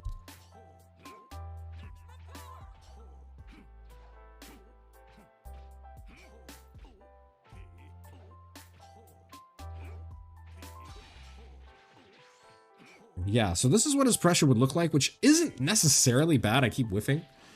But his lack of a threat, besides the grab, does actually hurt him, which hurts his 2L, 5L situation because it is unique. Because instead of doing 5L, 2L, or 2L, 5L, he wants to do 5L, 2L, 2L, because this is a medium scaling starter. It's -2. You can get free dash resets from it. It's an ambiguous button. It's a big frame trap. It's 7 frames, which is very powerful. But without a threat, it's hard making your opponent afraid of you. And that's something that we definitely have to think about as we get into deeper high-level Dragon Ball. And his 5L, while his 2L is a functional replacement, this not reaching quite as far as you want it to, it's kind of sus. But I wanted to talk about 5L and how different characters structure their pressure from 5L. So hopefully I did that, and hopefully you guys kind of understand. If you guys want to do this, remember guys, if you guys want to practice this, if you guys are just exploring this concept, this is the basics of your stagger pressure. Make sure to get this type of pressure down, and it all begins with 2L, 5L, pick an option. That is your homework. And if you guys are already good at this, then you probably have already figured out multiple interesting ways you could use your 5L to take advantage of, but I just don't see my students use 5L enough, guys. Remember, your 5L is a very important button, okay? Try not to forget it. And with that, now that we've actually introduced our gorgeous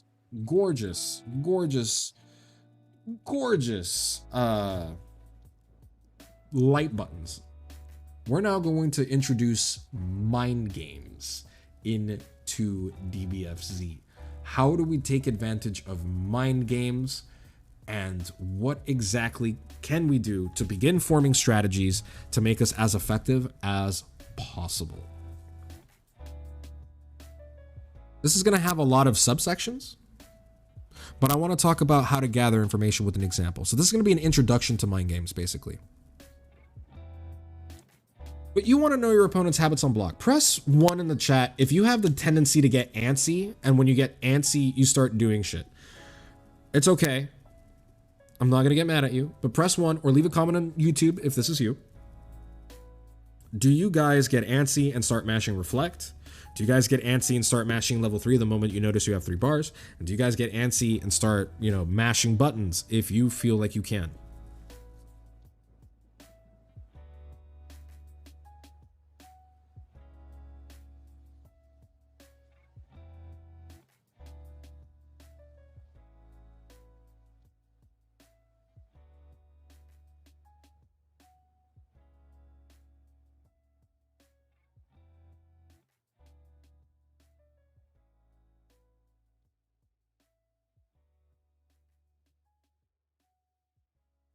pretty decent. But yeah, if you guys have the tendency to mash and whatnot, that is a habit that I can exploit, and so can your opponent, especially if it is a habit. So that is an example of some information. Now here's the big question that I often get is, how do you gather this information? Very simple. Rhythm.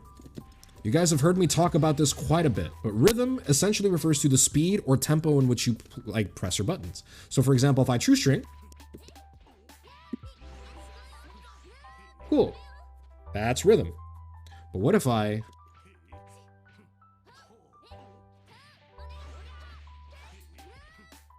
that's a lot more spaced out. So what if I do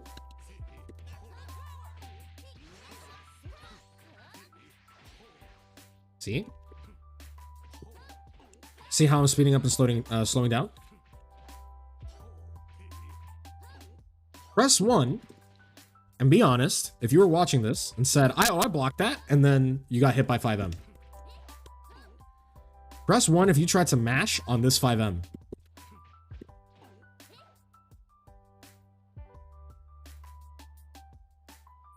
I don't expect a lot of you would have, but I'm curious if some of you did.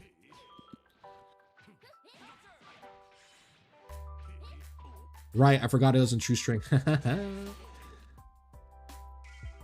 I'll just do it with my normal characters. Oops.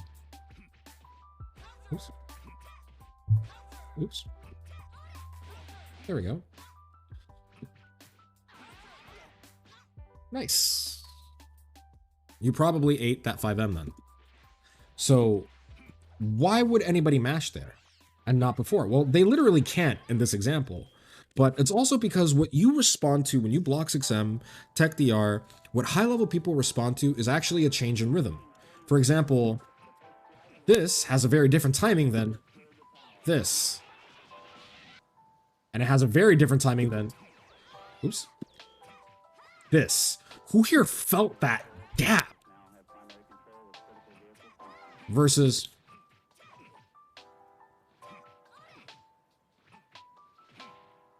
see how much slower that feels? That's rhythm. Now, you can change your rhythm to make it even. For example, I can do, or I can do, and notice how that feels like it has the same timing. Our ambiguity comes from the speed in which we press our buttons. Sometimes we want to keep our pressure even. Sometimes we want to keep our pressure tight until the moment we want them to interact. This is the basis of rhythm. And this is very, very important. Having a different rhythm for every situation is incredibly important. You might be wondering, okay, well, if I want to stagger every button, when will I true string? True string when you don't want your opponent to interact with you. So if I know that I have a mix-up, like with Beerus, I'm not going to let you interact with me. I'm just going to 50-50 you. Why would I give you the opportunity?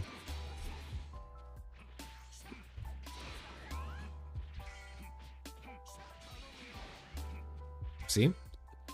But if I don't want to 50-50 you, and I don't want you to interact with me, I can make myself more ambiguous by not giving away my intentions, all because of my rhythm. Rhythm is one of the most important concepts to grasp in the game. It is something that will receive its own masterclass. It is something that will receive a lot of talk, how to manipulate your rhythm and whatnot, and different timings, it gets wild. But the point being is, if you want somebody to mash, you need to encourage it with your rhythm. Don't be afraid to slow down your buttons, because this is how we're going to determine whether or not they really react to 6M. Because are they really reacting to 6M, or are they reacting to the variation in rhythm?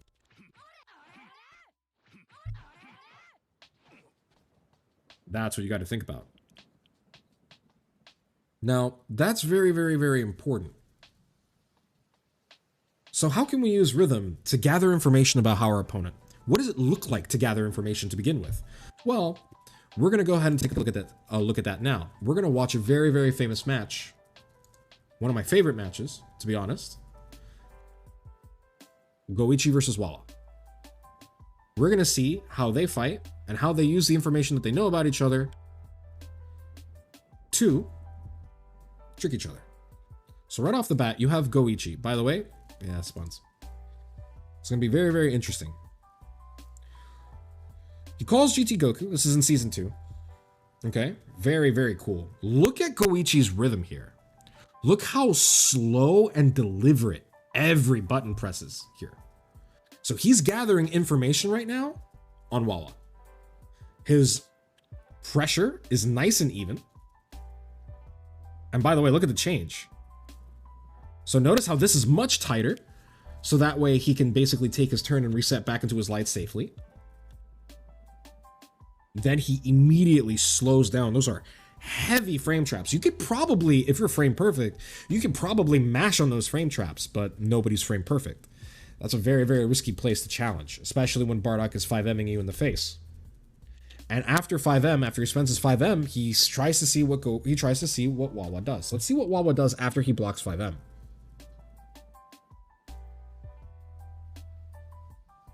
Who here can see it? Are there any habits that Wawa is demonstrating that we can see, chat? Jumps? No. Wawa's not jumping. We actually saw it here. No, he doesn't reflect.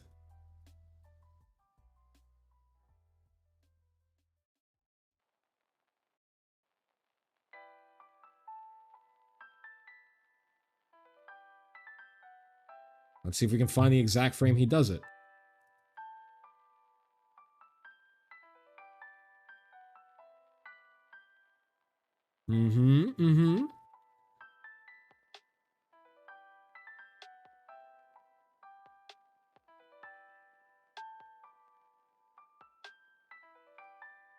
He stands after he blocks 6M.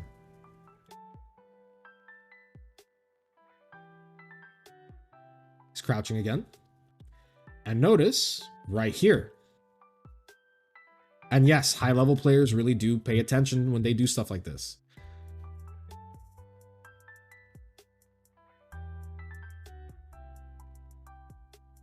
Here, he blocks 5M.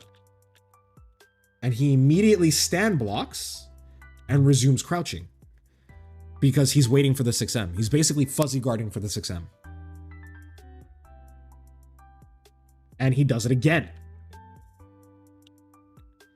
Now this time, Wawa blocks a 50-50. He does it again, this time to reflect. Text the DR. Wawa's still demonstrating good defense. These are good things that a good player will do on defense. He's fuzzy guarding because he's looking for the 6M. He's like, I'm not even gonna bother reacting to it because you used all your lows. I don't need to stand block anymore. Now, he reflected. That's cool. Goichi comes back in. Now, we've gathered information. Notice how Goichi really didn't do much. Goichi just simply did his normal block string, but very, very slow in different timings, and then threatened the 50-50 and a couple of mix-ups with DR, and that's it.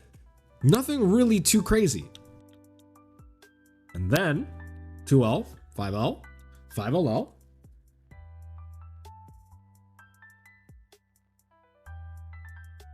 Boom. Goichi noticed the stand blocking habit and punished it by resetting into 2L. No 50-50 required, no mix-up. Goichi would have done this even if he had GT Goku or an assist available. Because the assist is free. This is a free opening that Goichi now has seen enough times in this interaction to know that this is a habit. This is in the first 30 seconds of the game, guys. The first 28 seconds of the game, and Goichi already gets the first opening by realizing a habit that his opponent had on block. And he took advantage of it. Nope.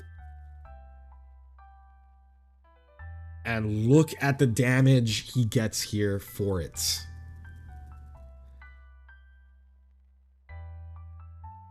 into a level 3. That is an enormous amount of damage off of 2L. That is 2 touch potential. That spark is pretty much forced. So let's see what happens the next time Wawa blocks.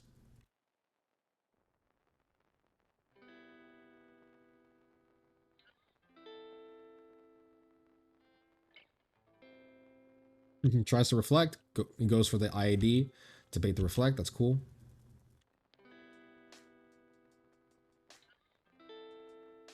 Nice. Wow, Wawa. I mean, Goichi. Goichi was so good at this game, man. I miss when the game looked like this. Like, I don't really like Snap, don't get me wrong, but I miss when the level of play was this clean. He really thought that was going to hit. Wawa showcasing really, really beautiful defense here.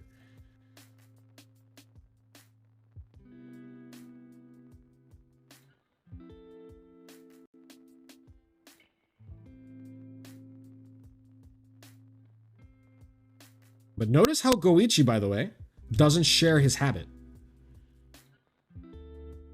Goichi stand blocks the whole way through.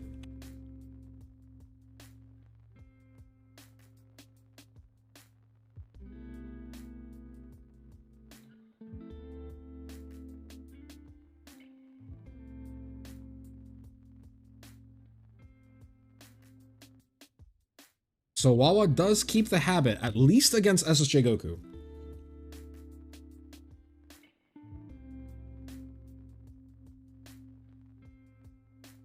So Wawa does keep the habit. But look at Goichi now. Goichi actually does go for the 6M. But he goes for it after a 5L because he still has his lows. And beats him with staggers. Beats him, by the way, with the homework. If you're wondering, does the homework work at high level? Even in the Snap meta, yes. That's homework.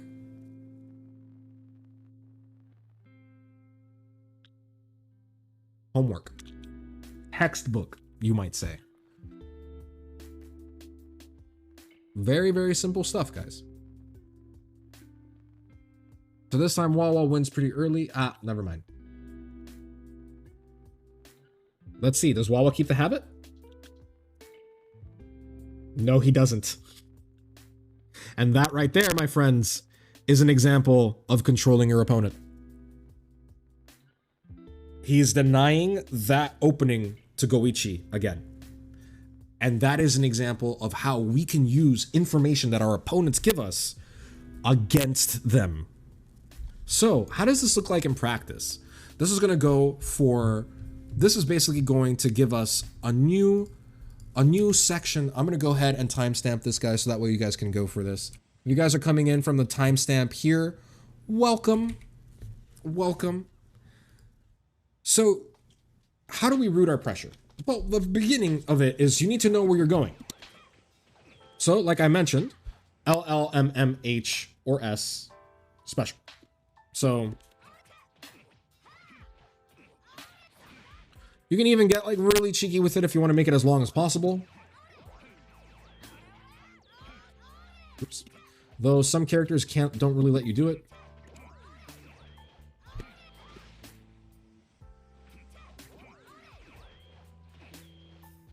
Careful, it's straight up whiffs. That's so funny. There you go. You can make it as long as possible. If your character has extra normals, you can make your block strings longer.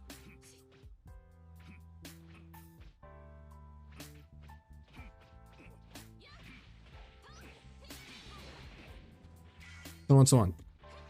Now, understanding where you can go and what options do you have available to you, like I mentioned before, are very important. So how do we structure our pressure in a way that helps us gather information? Well, by doing a block string in different rhythm. So if we know we can do this, how can we determine some information? Well, we're going to build a string. Let's do a block string that gives us a little bit of information. Let's say I never fought this Jiren player before. I might do something like... hang on. I might do something like this.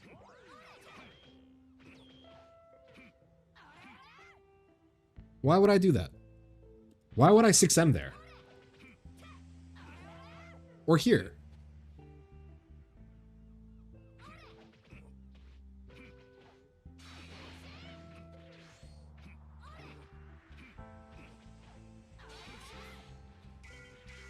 Well, for those of you that may not know, the reason why I 6M is because, as we saw in the example with Wawa in the last section, timestamp in the description, as we saw with Wawa in the last section, some people have the tendency to fuzzy block after blocking a low. So Kefla has several lows. She has these two. So a lot of people, after seeing the 2M, are like, oh, I don't have to ground block anymore. You do, because Kefla has this. But point being, a lot of people will just stand block the rest of it. They don't feel the need to do that. And this will help us get very, very, very important information. So if I see my opponent stand blocking and they immediately stand block before I even go for the 6M, that tells me that they are the type of person to get hit by that low. Now here's the thing. What if they stand block late to the 6M? What does that tell us? Like if I do... What does that tell us? Well, what that tells us is they are very, very, very, very, very good at reacting, and they're looking for 6M and they're paying attention to that option. They probably have good reactions. Next thing I'm going to test when I call an assist is DR. If they block my 6M. If they tech that DR, you're dealing with somebody that has some pretty goddamn good reactions. And they might be a little bit of an advanced opponent. Now here is what's really scary. If I see my opponent do this on my 6M, despite me pressuring like this, my opponent is advanced. That means they understand the situations you're creating. This means your stagger pressure will work, but you're going to have to get a lot more creative if you want them to hold a 6M. And I'm talking like more dash resets and shit. But this rhythm is also very important. Why? Because this rhythm is all frame traps. Just like Goichi. You're discouraging him from mashing. Now, what if I don't necessarily gather information? Like, what if I just do this and he blocks? Well, then, you know, stagger. One of my favorite staggers would be, or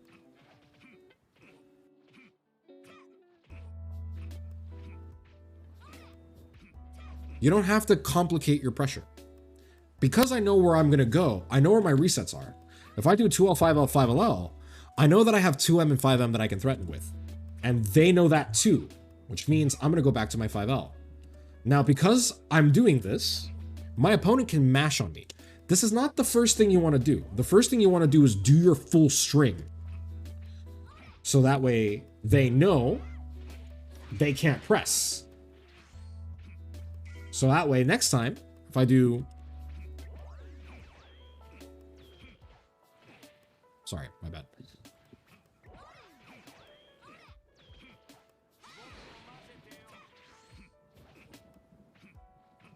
I can do that. Because that rhythm is very similar to the rhythm that I did before. They're most likely not going to mash. And because you can frame trap everything, you don't even have to reset. You could just delay into 2M and then reset from 2M.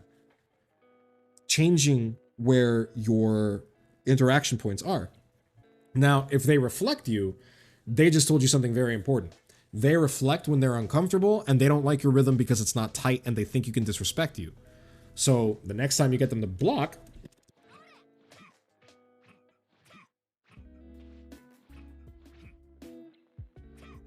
now you're beginning to see how we can target our opponent's habits. All of this gives us information that we need to know on our opponents.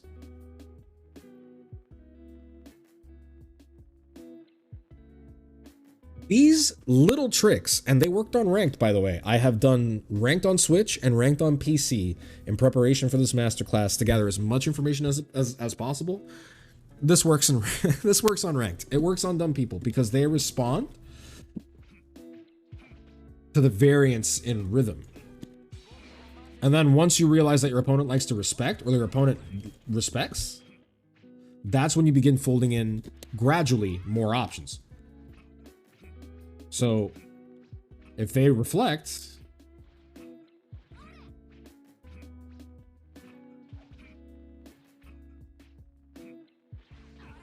now, why is it important to know if they can block 6M or Tech DR?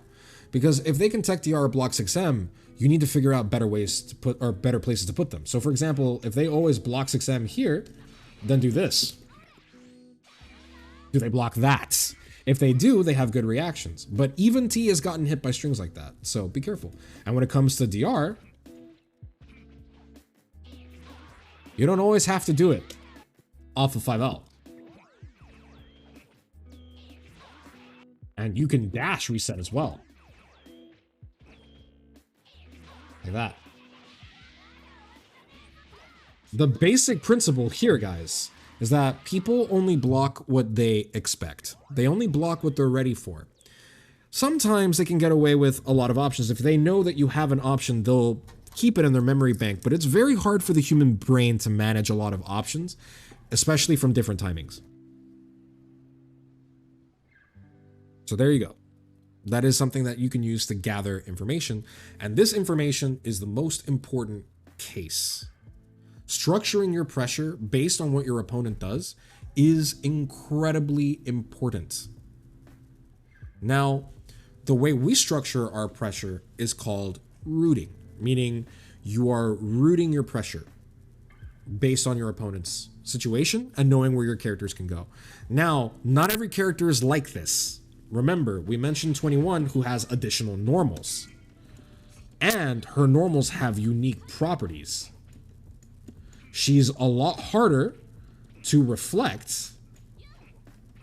So with 21, if I wanted to gather information, I would probably do this.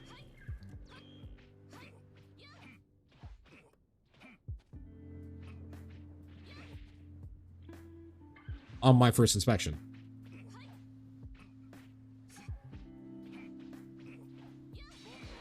Because this also is an extra low that you can use to threaten them if they decide to disrespect you. And it is a Gatling and a frame trap. Oops. Fuck. Ooh, I shouldn't say that on YouTube. Shit. Shit, I did it again. Sorry, YouTube gods. There you go. It's very, very difficult to disrespect this. You have to hard react to her 6M, as well as her cross-ups. But that's another story. You can gather information that way with 21 on how they want to interact with her, because that'll tell you a lot about what you can and cannot get away with. Then there's him. This character is rooting incarnate.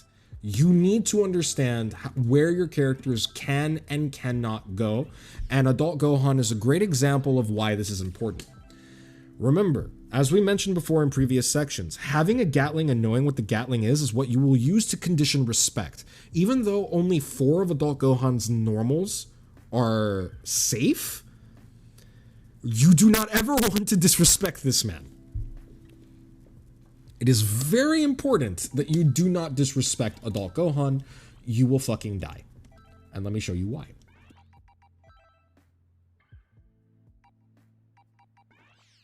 So Adult Gohan does have the typical pressure.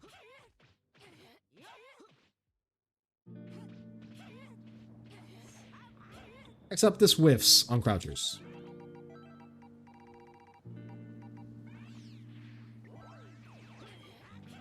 Oops. See? Now, you could do this, and it's plus, but no real way to disengage. You could go into your specials, but one special's a DP, maybe not a good idea to do on block at level 0. And the other one is a back fist, which is a little bit slow and can get 2H'd pretty easily. So, not only that, he does have 2 lows, which is pretty good and interesting, but his lows are in different places because it's a 5L rather than a 2L. Now, he does have a couple of unique things here. His 5 LL is a multi-hit, and he has 3H. It's not an overhead, but it is an anti-air. And it is potent. And you can use it after. You can do 5S, 5H, and you can still whiff, or you can do 5S, 5. You can do that. Oh, so now we have something a little bit interesting. He can 2S after 3H. I mean, you can do that off of 5H as well, but it doesn't pull him as far back.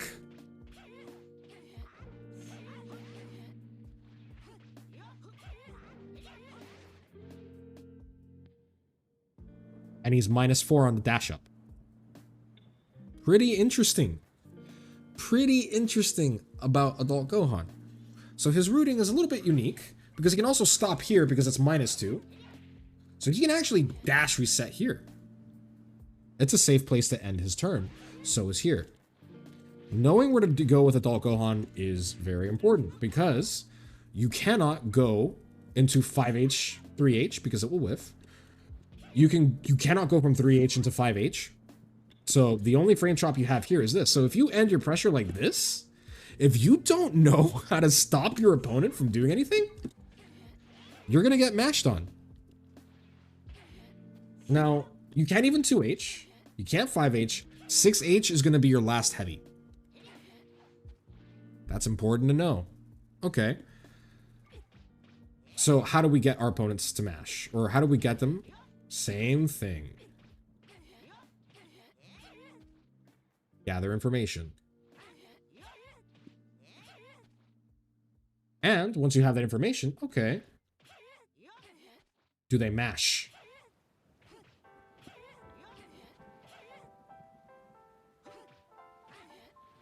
You also have easier places to DR from because you have a 0 on block 2L.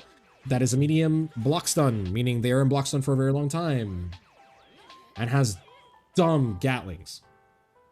That's very important to know. So you're like, okay, well, that's not too complicated. It's not that different from Kefla or 21 even, or Beerus.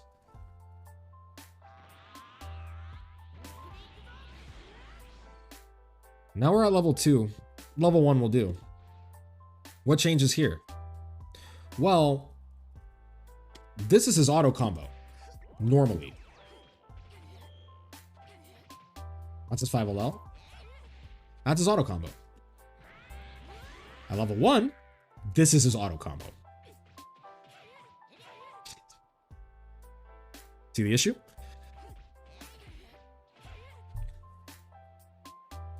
He also gains access to a new button, 3L. So where can he do 3L? He can do 3L from anything that's not a heavy. So I can do 5L 3L. I can do 5M 3L. I can't do 2M 3L though. So I have to 2M 5M 3L. That's important to know. See what I mean where this character is already starting to get a little complicated? And why knowing your roots is important? So here's the best part about his pressure, okay? He cannot Gatling from 3L here. This is not a Gatling. This is a hard reset. But he can 3L from here. So his auto combo lets him 3L because it counts as a light. But if I do this, I can't 3L. Can you tell the difference between and this?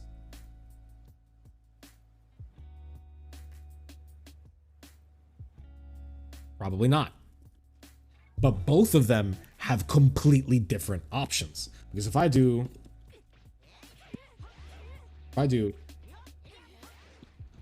do that. But here's the thing. If I can reset into 5L because I can abuse the respect that would buy me.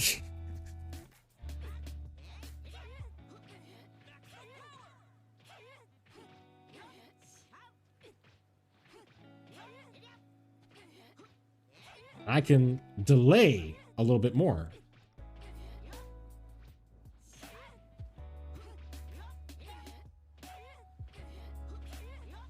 So now it's getting hard to tell what's a reset and what isn't it?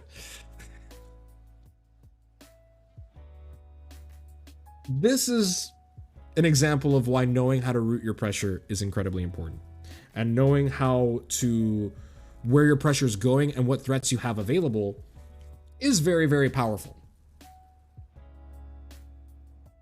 Because the fourth hit of my auto combo is that I cannot do this. So what if I... Oops. Do that, or... You're probably going to mash there, because you're like, oh, okay, this is going to reset, and then you're going to get hit by the 5M, because the reset was actually into the real 2L, which has a Gatling into the real 5M. That is why I tell you, do not interact with Adult Gohan. And this character, his 2L is -2 on block. So if I do anything, and you decide to reflect, I can basically dash block at any point.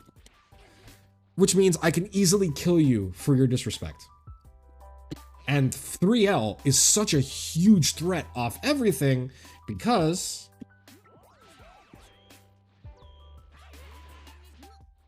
(3L) is a medium scaling starter. There you go. Very, very important to keep in mind. That's important, guys. That's important. Characters like Adult Gohan exist, and obviously there are some characters that have what we call reverse beat, which you have to keep a track of. I won't get too deep into it because we've already discussed them enough, but I wanted to talk about how Adult Gohan makes the case for knowing your routing and why this character is you must master the game. Because this is very, very difficult to keep track of. Reverse beat basically means you can Gatling back into your normals. See? See? And so on, so on. Adult Gohan gains access to that, and then at level 7, for some godforsaken reason, he can Gatling his specials.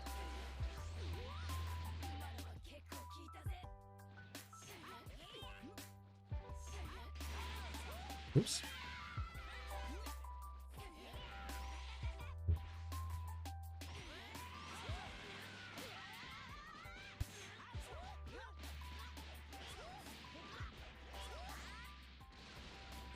Why? I don't know.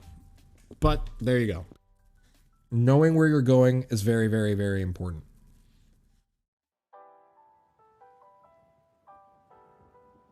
So, to recap, how do we structure our pressure to gather information?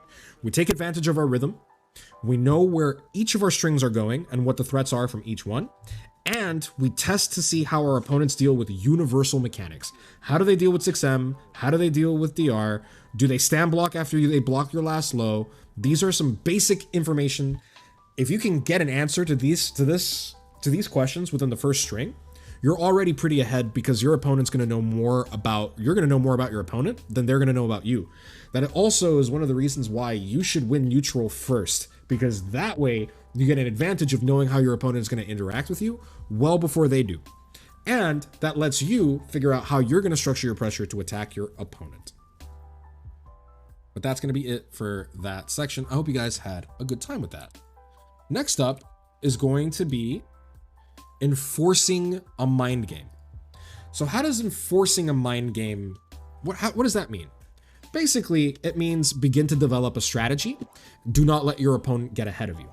So, for example, if you're fighting an advanced opponent, your opponent is also learning about you every time you pressure.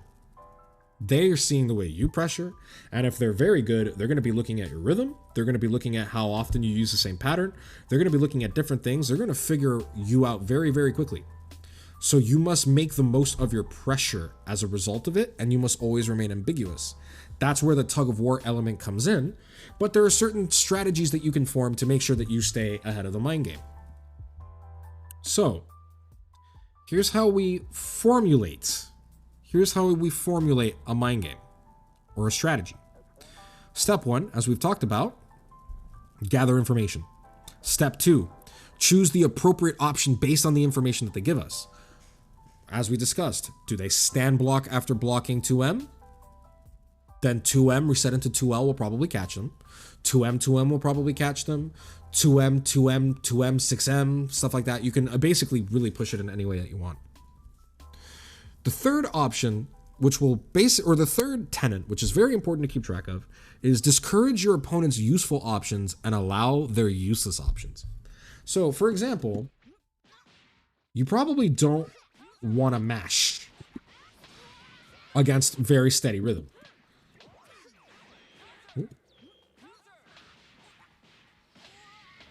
Because that rhythm will kill you. So your opponent's going to start looking for other things. We want to encourage our opponent to mash so you can dash reset more, as long as you have a target. So if your opponent likes to reflect, we dash reset more. If your opponent likes to mash, we change where we dash reset and start attacking with lows. We create a flexible pressure that is capable of dealing with anything. And we begin incentivizing their useless actions. So for example, your smart opponent is going to start respecting a lot. You might be wondering, like, Ken, how do you always get people to respect your pressure? Man, I wish I can get people to respect like that, but all the players I play on ranked are mashers. Well, if you kill them for mashing, they're going to stop mashing, usually. Assuming they're not complete idiots, which I hope they're not. So, what do we do to allow their useful options, or to allow their useless options? Well, we're going to attack them with their lows, but now we have to encourage them by abusing respect, and you can start doing strategies like silly mix-ups like that. Oops. Not like that. If your team allows it, or my personal favorite, walk back. By them. Walk forward. You could start changing your timings, because this will encourage their useless actions. Remember, they cannot mash on you, so be like, why aren't you mashing? And then the next time, and that's going to catch the mashing. That is how you get ahead of the mind game. You are ahead of the mind game if you are continuously influencing your opponent to act against their best interest. Meaning, when they mash on your terms. When they block on your terms. This is important. And it all begins with create respect, abuse respect. Leverage your threats is the fourth option. Now, every character has threats, but you have to actually use them. Oh, well, I don't have half a bar. You have to actually use them. And, oh, he's respecting too much? Oh, you think you can react? Okay, cool. That's a cursed cross-up. That cross-up is very hard to see. And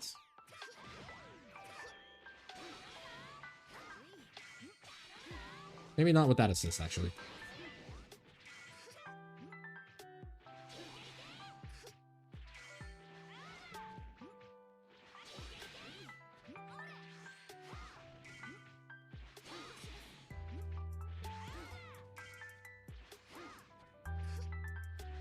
Oops. I forgot how to do it. But I can basically get that to... Yeah. That's kind of cursed. Because then you can do same side cross up. Something like that. Ooh, not that. Pain. And they're not sure what side to block on anymore. You do stuff like... Not that. Or they're not expecting DR anymore. You can do little things like this by leveraging your threats. This is a threat, because this is very hard to block. They're not sure if they can block it. This is a threat. This is a big threat. This is a threat. This is a threat. Leverage your threats, meaning don't over rely on staggers. If they are respecting, you need to mix them. You need to apply leverage to the threat and show them that the threat is actually a threat, that they have a reason to be afraid of it. Because if you don't have a reason to be afraid of the threat, you might as well not have it. Like, if they don't have a reason to be afraid of your threat, there's no reason for you to even have it then. You need to show them that you are willing to abuse their respect and you are willing to put them in compromising situations, which means if you're playing 21, every now and again, grab. This is your biggest threat, probably the biggest threat in the entire game. It is worth the bar, especially if you can stagger.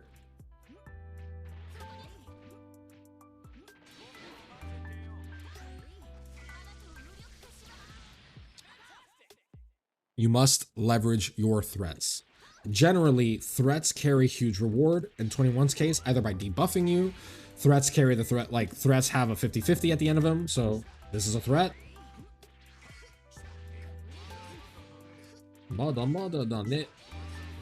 Oops.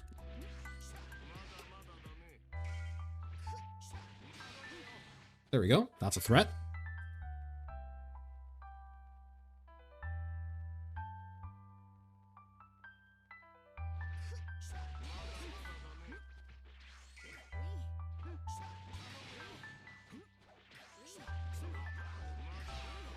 That's a threat. That's a threat. Find your threats. They do not want to respect you too much. Number 5. Abuse the concept of risk and reward, but also adhere to it. What that means is you can fuck them up a lot, but remember that your threats must carry a bigger risk than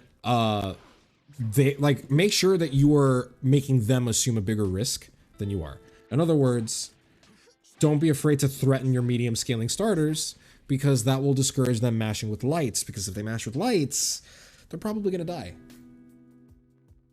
And of course, the last bit, which we've spoken about before, very similar to our commandments, know your opponent's ranges and options, because if you're not managing those options, you're going to get DP'd, you're going to get level 3'd. Pay attention to their meter. Do not do risky stuff if they have meter. Know what your opponent can do and control it. Let your opponent's position, which we will talk about in its own masterclass, dictate what you can do. So for example, you can pressure like this all day, right? But if your opponent has 3 bars, I better start seeing some dash resets and some lows. Because if you're not careful, that's GG's. Now, moving on to key blasts. Very, very fun topic.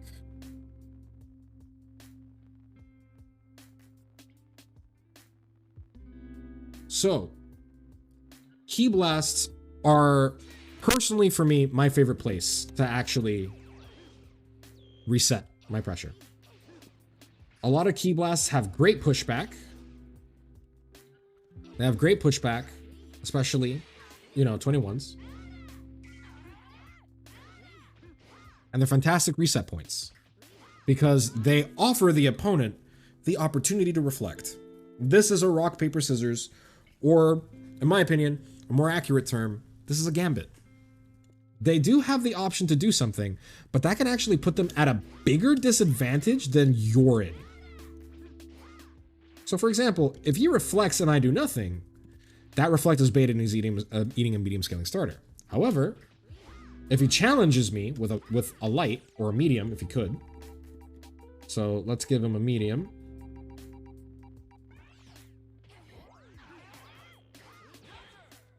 I can get hit. So I abuse the respect. Or I create respect. And you get the point. Bye, Saber. Thank you.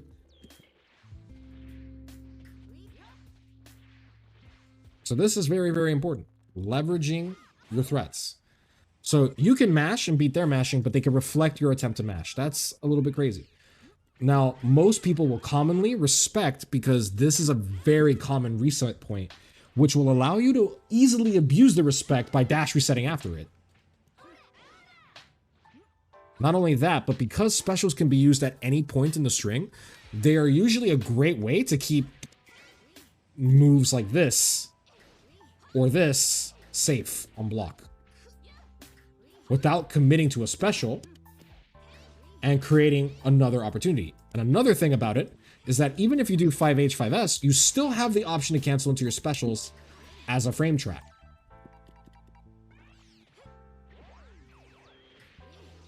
Oops.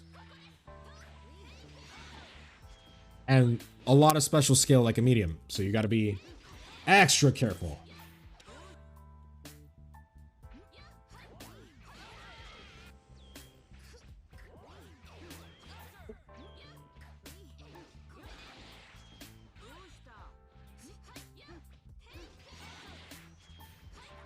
Boom. Look at that reward. Because you decided to mash on me.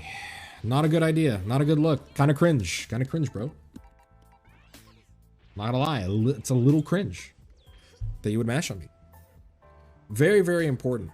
So, if you don't know where to reset, if your character has a 5S or a Ki Blast that has at least advantageous block stun, it's worth using as a last resort Gatling option in order to keep track of just a little bit of a tidbit, short section that you can use in order to take advantage of your pressure and structure it in a way that's pretty interesting.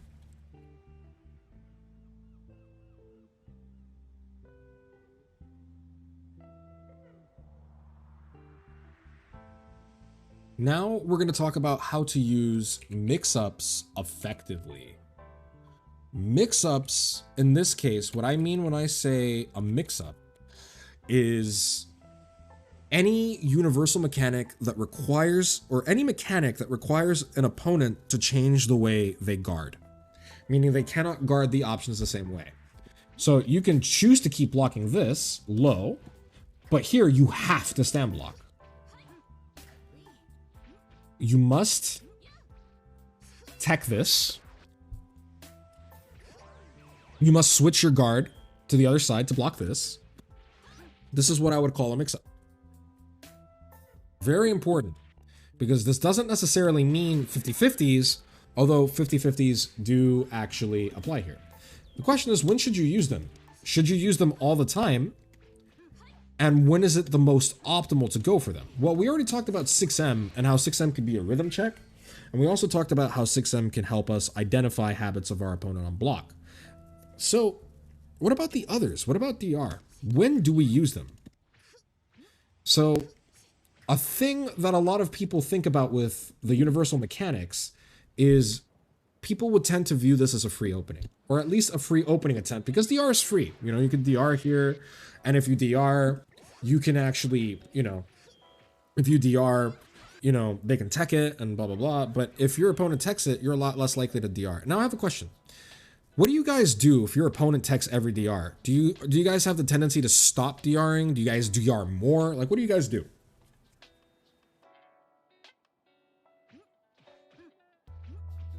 You can answer in the YouTube comments, by the way. We will be reading them. And they may actually help us in another stream, or we can go over our YouTube comments on stream and turn that into a video content as well. So please go ahead and comment. Go ahead and engage with us. We would love to hear from you. IDR in different places. What if they tech them all?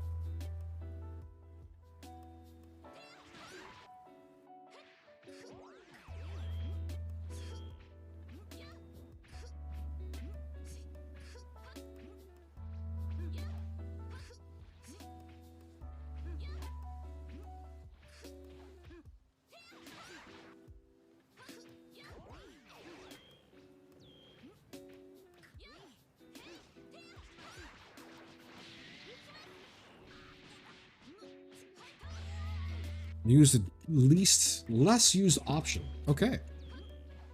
Well, here's an example of how we can use mix-ups in our favor.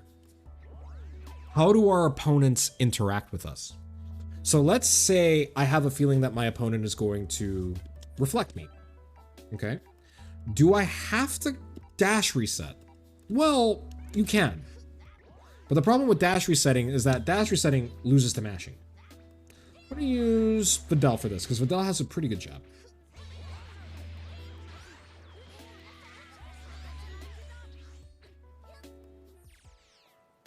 Let's say she has a habit to do that. Now I could attack her with lows, but what if she's really good at finding the timings? Okay, so what do I do?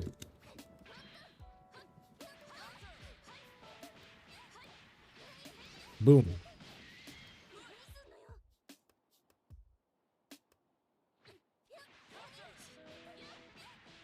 Oops, my bad.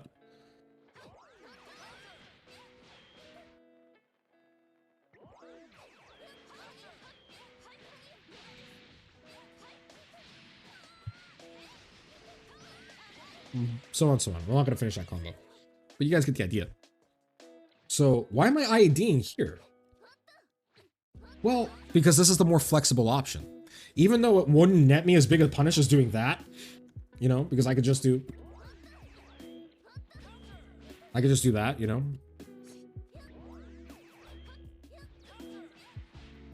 I could just dash block and bait the reflect. There are other ways I can beat the reflect as well. By attacking the recovery timing. Or,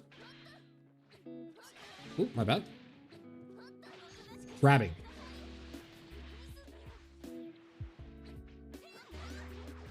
So if they know I have the tendency to DR,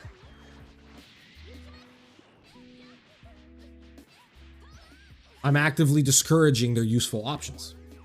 See, here, they cannot reflect me because I have ways to attack the timings of reflects. And a lot of these habits sometimes also beat mashing. So for example, a very common button to mash with, and press 1 if you do this, is 2L, because you're usually blocking low, right? And you don't want to stop blocking low in case you get hit by a low, right? So you're going to keep blocking them. But you see?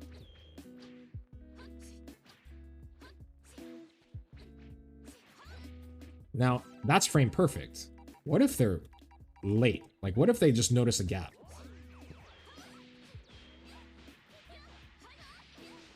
See?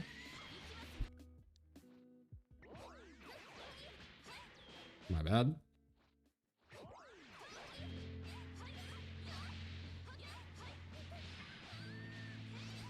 So on, so on, so on.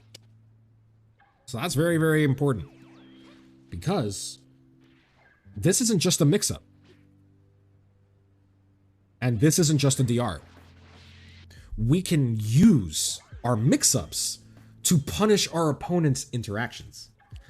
And those mix-ups are flexible because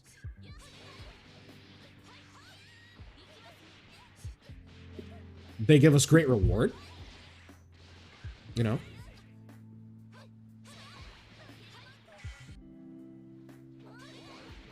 They give us great reward. My bad. Let's see. See if I can find a good combo here.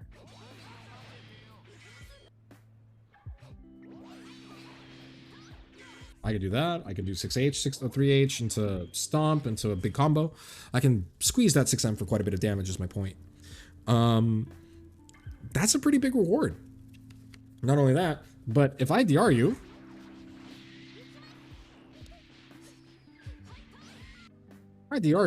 I can get a pretty fair bit of bar.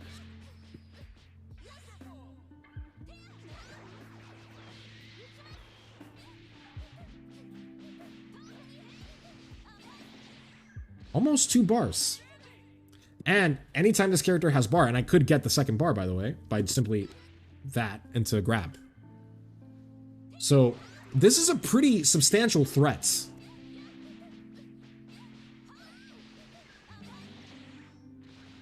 I messed up the grab, but yeah.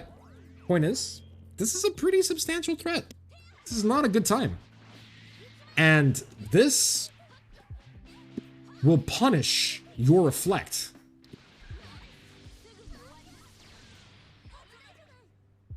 Almost 4K. More if I do the other grab. Or do the, I'm sorry, the other super. That's a big deal. Especially if she has a command grab already, because now you're not even going to tech the DR. You're going to lose to frame traps, and they all kind of inform each other. So when do you use mix-ups? The answer to that question is you use your mix-ups in order to threaten your opponent, but you can also use your mix-ups to punish an opponent for interacting with you if you know that if you know the way they like to interact. So if you know they like to reflect, if you know they like to reflect, if you know they like to mash, there are different things that you can do and actually use your mix-ups in order to kill them for it. You don't always have to just hard dash reset. You can sometimes just IAD. This is why you'll probably see me IAD quite a bit. And very important, we actually saw Goichi do this in a real match.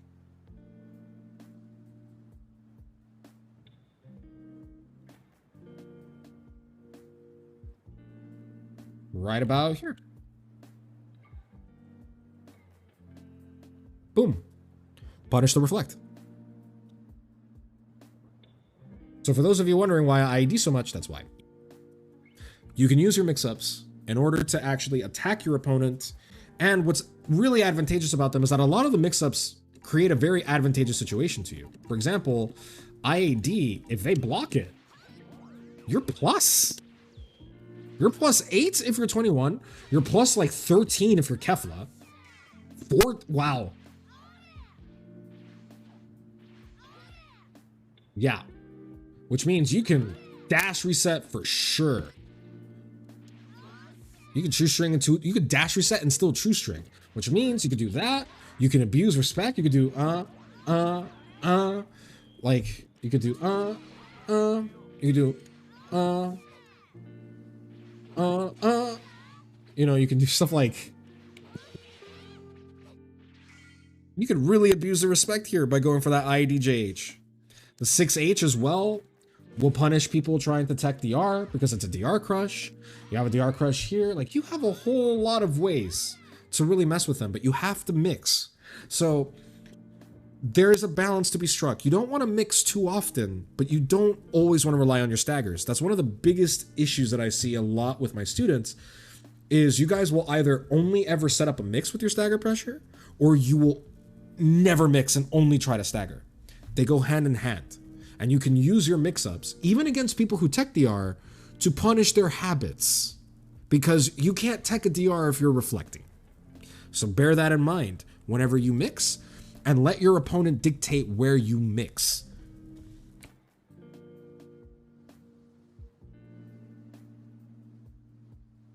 And now we're going to talk about 50-50s.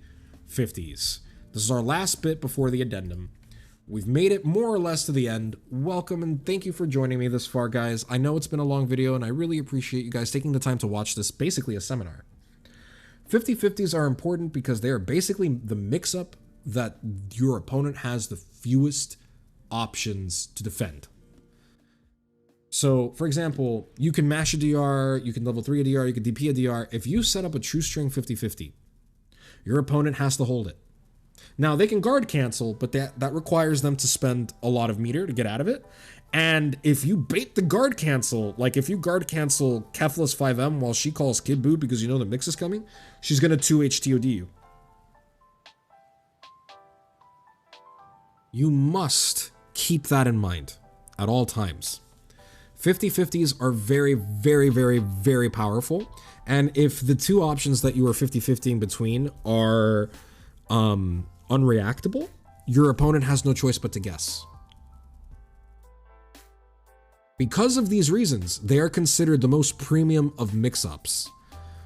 But because they are the most premium of mix-ups, they are the most expensive to pull off. Most of the time, they will require meter, an assist, or both.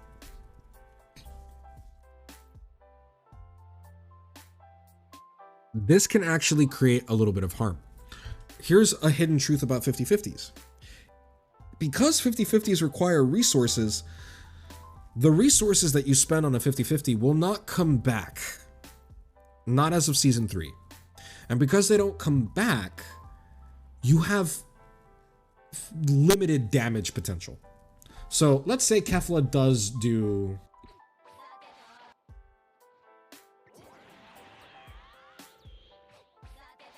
Why do I keep... So what if I do this? That is a 50-50, and you cannot guard cancel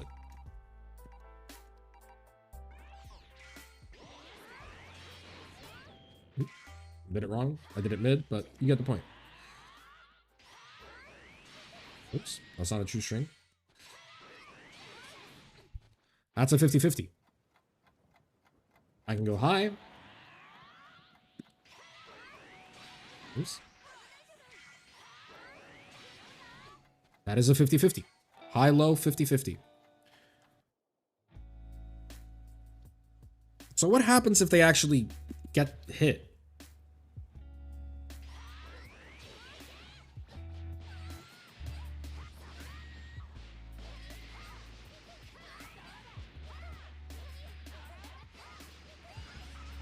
That's a fair bit of damage, fair bit of meter gain, 3.6k. I can probably push that if I'm really optimal and I feel like I'm going to hit for sure. I can just, instead of doing a 2L to confirm, I can do maybe this.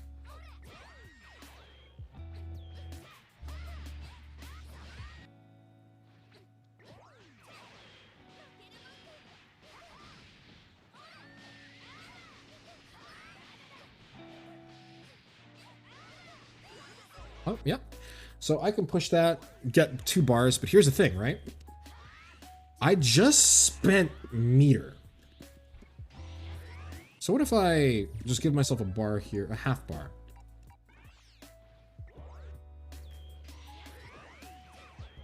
Right?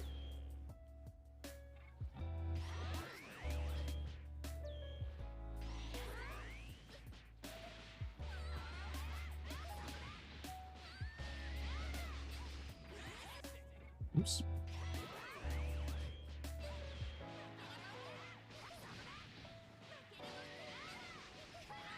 I'm so tired of dropping these combos.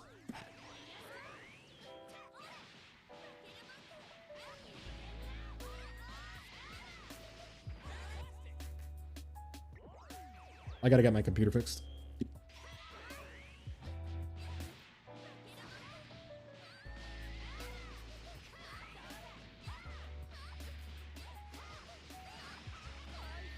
I can still get 2 bars, which is cool.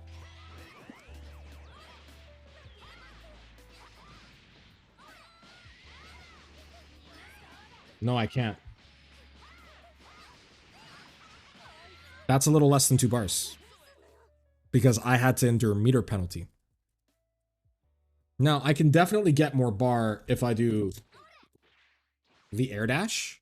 Because the air dash is a longer combo and I get an extra... It's a longer combo and I get an extra normal. I get it heavy, so I'm going to do more damage. And I'm going to actually build more bar. But herein lies the issue, right? I'm still developing less than I am having spent that. And not only that, I don't have access to that assist anymore. Where if I had access to that assist and kept that half bar, I could probably...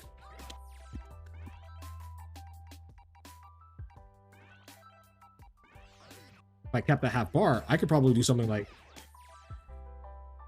why are they still blocking?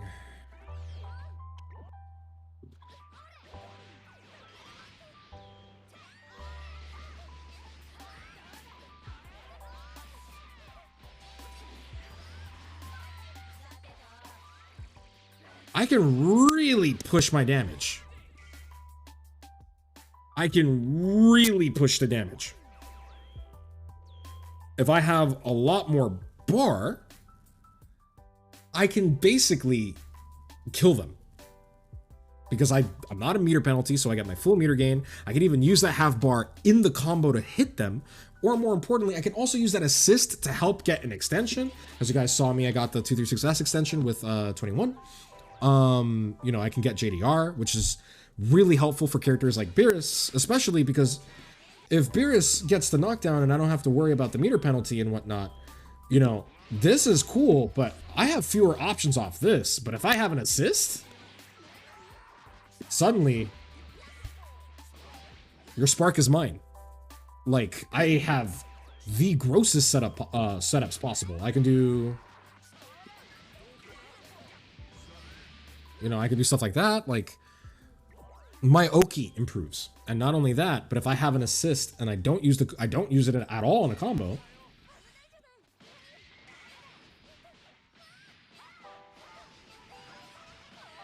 I can do this now. I can do stuff like, let's get the knockdown.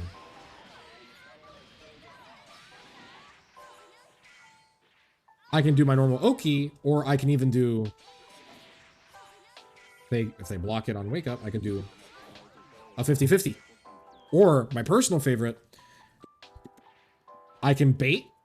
If they delay tech mash, I can call the assist to cover the delay tech timings and kill them for mashing. Meaning, because I have so many ways, I can even catch up tech with this. Because I have so many ways to effectively deal with my opponent's Wake Up, now the chances of me securing a hit after the touch to 2-touch is significantly more likely. And once again, I'm not a meter penalty, so I can follow up and kill them. So 50-50s are very strong in premium, but they do have a weakness. They do have a weakness. Thank you, Tiny Torque, for joining me. They do have a weakness. And that is a weakness that you must bear in mind and assess the situation properly. Otherwise, you end up in a situation like we saw with Adrian Riven, where sure, he's getting the 50-50, but if he had the assist, still, instead of going for the 50-50, he would have had a better opportunity to navigate that position. He could have leveraged that threat. You feel me? So, that's incredibly, incredibly important. You don't want to over-rely on your 50-50s, because over-relying on your 50-50s makes you very, very vulnerable to defensive mechanics like guard cancel, because guard cancel usually targets the startup of the following normal that you're gatling into, not the ending frames of the normal that you're leaving off of, which is why guard canceling this is so much riskier than guard canceling, because they have an easier time targeting the startup of your next normal, and if your next normal whiffs, you cannot 2H. They got out for free. And here's another issue. What happens if they guess right on the 50-50? You are now a meter penalty and down an assist, you have to stagger. And because you essentially played your hand, your opponent now is going to be a lot more likely to scrutinize your pressure, because just like in the situation that we laid out before with 5L and how having more 5Ls makes your pressure more ambiguous, your pressure is no longer ambiguous. You no longer have a threat. You've already played your hands. You might as well either stagger or return to neutral, which we saw Adrian Riven try with Blue Vegeta, where he did his and then sat there. He waited for the assist to come back, but he was more than happy to end his turn if necessary, because he lost his threat and he knew that. So there are weaknesses with 50-50s that make them very, very, very, very, very difficult to over-rely on, and over-relying on them can actually lead your opponent to capitalizing on these weaknesses. So, when do we want a 50-50? Well, you see, my friends, just because those are the problems with 50-50s doesn't mean 50-50s do not have their place. 50-50s are very good for getting your opponent to disrespect you, because it is a big, big threat. You want to be able to capitalize on those 50-50s. But the other area where 50-50s are important, which is why Beerus can do stuff like this.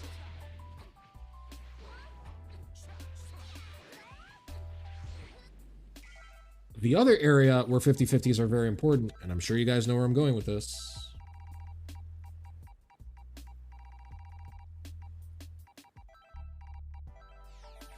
Level 3. Level 3 is the best time to 50-50, because your opponent has the fewest amount of options available to them. They just got hit by a mix-up, so the pressure on them is enormous. This is what leads to forced positions like Spark. If you guys are interested, there is another VOD that I have on forced positions. That was actually the last masterclass that we did. But you guys have the option to do that. So definitely keep that in mind. Very, very, very, very, very, very strong tool.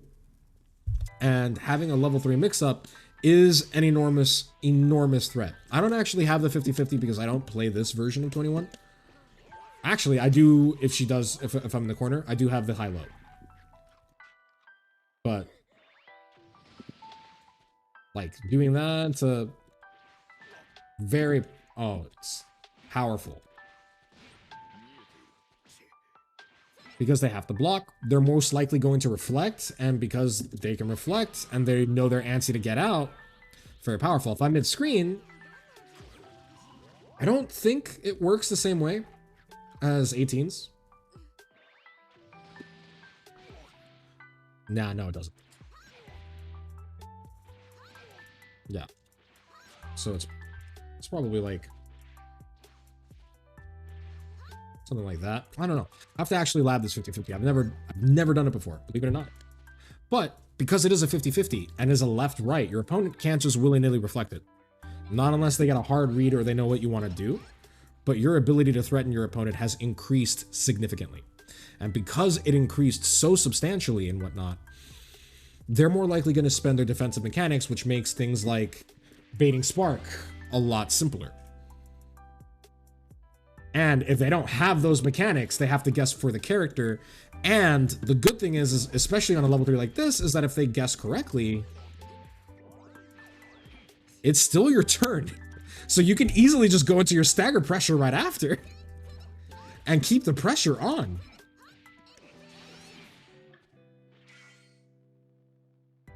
So 50-50s are at their strongest after level 3s. Check if your character has a level 3 mix-up. If not, it's worth playing a character with a level 3 mix-up just for that purpose alone. Now, on block, it's also a substantial threat. If they're respecting too much, you can use it to punish them for reflecting. Like, oh, let's say this is a real Jiren player, and they're respecting.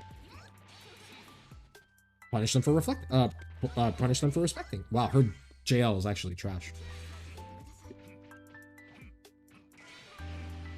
You know, punish them for respecting. And that's a good way to incentivize a threat. Now, big thing. Just because you have a 50-50 does not mean you always have to do the actual 2 options of the 50-50. As you guys saw me here, you can easily do that. Or that. Fake the overhead into DR, fake the overhead into low, or do the 50-50. You have the option. But because you are now doing 2 unreactable options and adding other options, they are also equally likely to hit. Which makes the actual 50-50 itself much more dangerous and much more scary. You could take advantage of that, and that's definitely something worth keeping in mind. So for example, she knows that this is a bigger reward if she hits you with this, right? Which is why she's going to do stuff like, if she does level 3, this.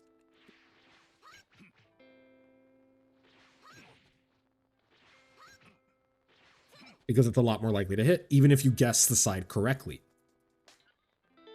Definitely bear that in mind, and why 21 after the level 3 can this. And this will hit a lot of people. Thank you so much, Alvaro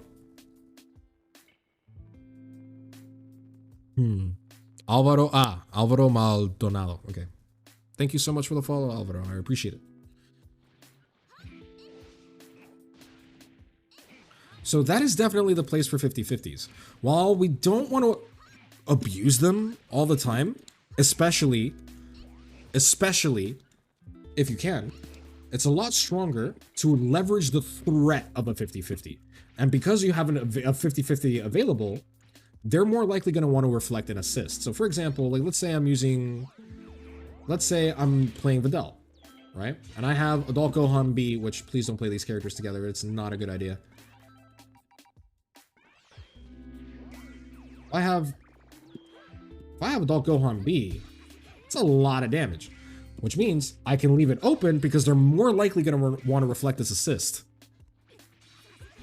Which means that they're more vulnerable to this because they're more likely to reflect. See the issue?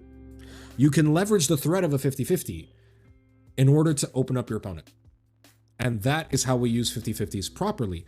We don't not do them. We do them strategically and with intelligence, and not relying on them as our default pressure is our stagger pressure that we use 50-50s in order to strengthen. That is how we use a 50-50.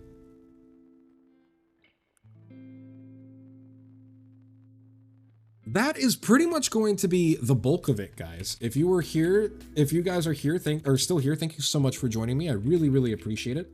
If you want, please continue, you know, supporting the stream by watching.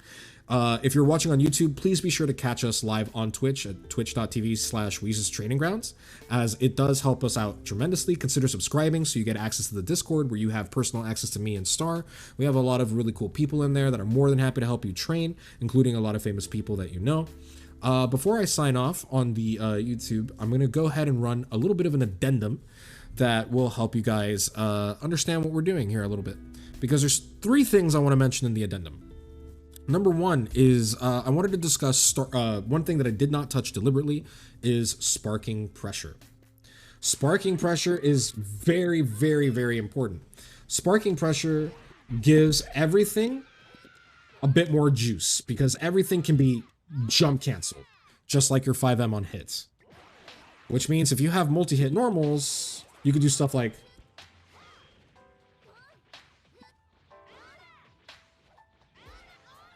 this. You get access to exclusive 50-50s. Solo 50-50s, by the way. You know? And you get access to stuff like... Oh, I don't have bar.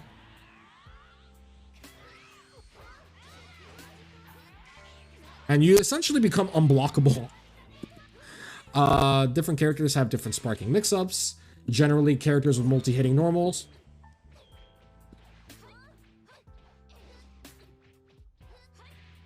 Oops. I haven't figured out any sparking mix-ups. Oh, wait, I could just... Yeah. You can even do some really fucked up things, you know? There's a lot of options you have in Spark.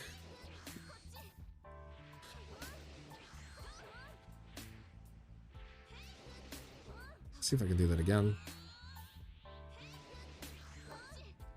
You also have float after vanish, so keep that in mind. You can even use your assists if you have an assist available. Stuff like, oh, that's actually almost dirty.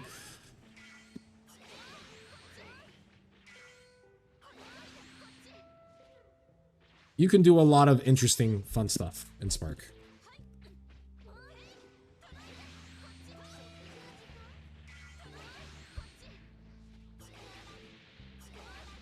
Probably. I don't know if that jails, actually. I'm curious. But yeah, you actually have a pretty big array of options. With Spark, your number 1 incentive is to get creative, but do not waste it. Wow, Fidel is so short. Doesn't jail. Unless I do jail, maybe? Yes.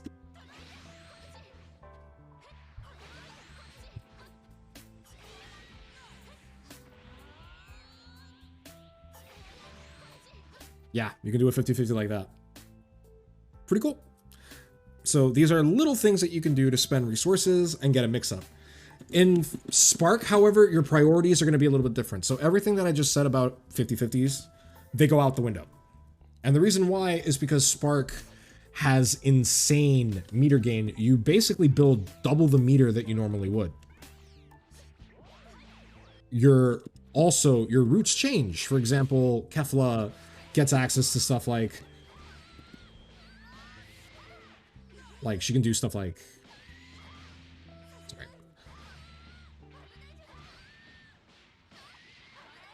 Wow.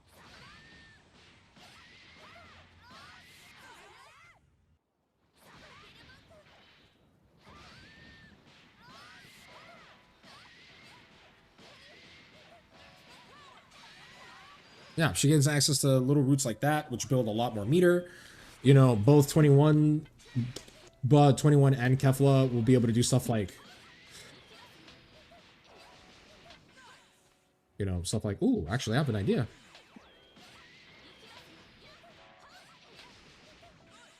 It doesn't reach. Fuck.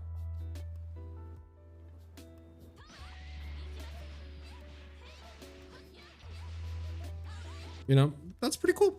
You could do little stuff like that in order to gain a little bit of extra damage, a little bit of extra meter gain. Very, very, very important. Knowing your point being is that when you're in Spark, the situation and the position completely changes. You have a lot more resources, you do a lot more damage, and you build a lot more meter. Your number one goal is essentially get in and do not waste your Spark. And because you do not waste your Spark and you only have a limited time of doing it, 50-50 them all day. Your grimiest mix-ups that you're going to do, everything that you do whatever you can to get an opening, because opening will further your development. It will potentially save a character, bring in another character, and you can create a more favorable position. Do not waste your Spark. The worst thing you can do is waste your Spark. So as an addendum, definitely lab your sparking pressure. We will do an entire masterclass on Spark. You best believe it. But everything that we did, do not Spark and then do normal staggers. Spark and mix the shit out of your opponent. Very important. Number 2, blocking 6M. So I did touch on this a little bit earlier with the Clash War. Some characters have an option to clash, and even characters that don't normally have like a 4L sometimes gain the ability to 4L on Clash and only on Clash. So make sure that you understand what your characters can do after 5L. So these two characters, they clash, which is really good. 21 is one of the characters that gains access to a 4L when she clashes, which is fantastic because she normally can't 4L. And you have to keep in mind. So what is exactly a Clash War? So a Clash War would be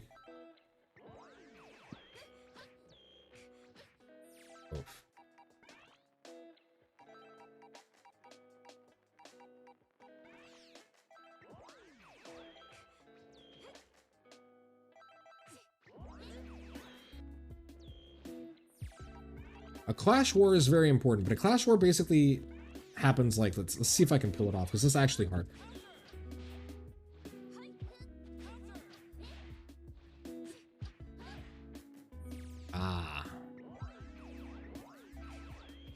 There we go.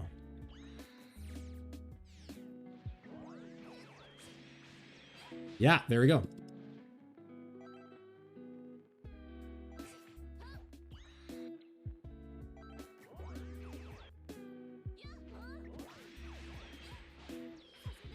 Did that medium not come out? So that's a Clash War.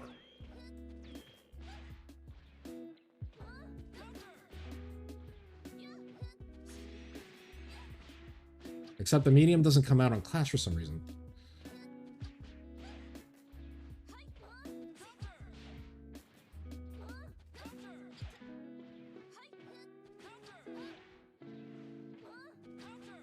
Why? What the hell?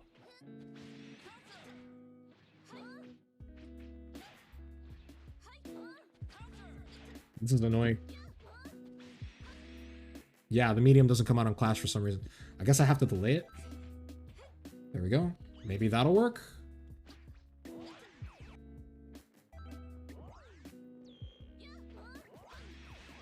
Yes. Okay, cool. That's what a Clash War looks like. Basically, you clash, clash, clash, and each time it is in your fastest option. Most characters, or a lot of characters, will have a 4L. So it's 6 frame, and then usually 9 frame. Now there are some characters with 8 frame normals, but you're basically going to default into your quickest normal after you clash. In 21's case, that's going to be 2M. Same thing with Kefla. Kefla does not have an 8 frame normal, which means that she cannot clash with characters who do. And also, there are some characters that trade. So definitely lab your Clash War scenarios with other players. Or I'm sorry, with other characters. Like I'm doing right now. It is very important to know who you can and cannot clash against. See, that time I went for 5M and I got hit.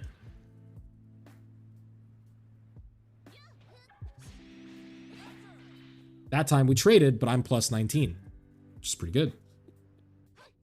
Now, here's another thing. If you want to be really mean and you know your Clash War situations, you can do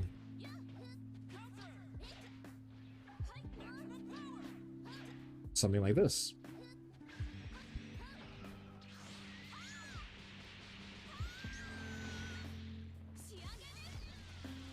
It is a very potent mind game. Do not underestimate it.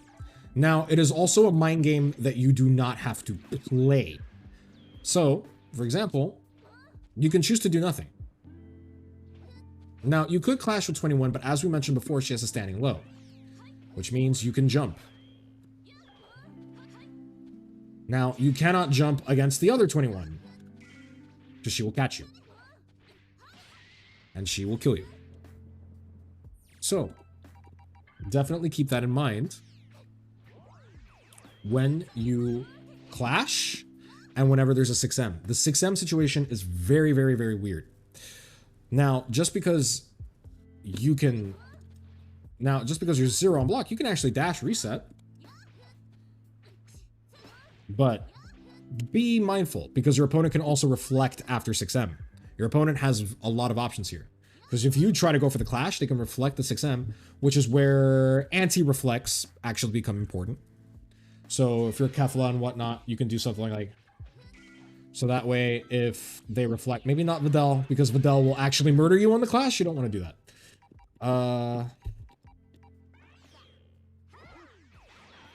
Come back in. This is where anti-reflects become important. So definitely keep that in mind with 6M. Generally speaking, do not... you want to call an assist in order to keep yourself safe if you want to keep your turn. Otherwise, there are ways you can bait it. For example, you can easily just do that. So you have a lot of options here. Which is why at high level, you'll see people often do that.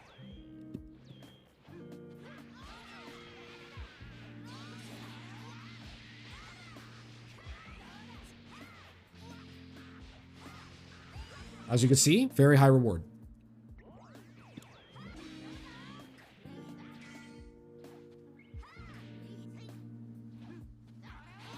You can also do that if you're Kefla or 21.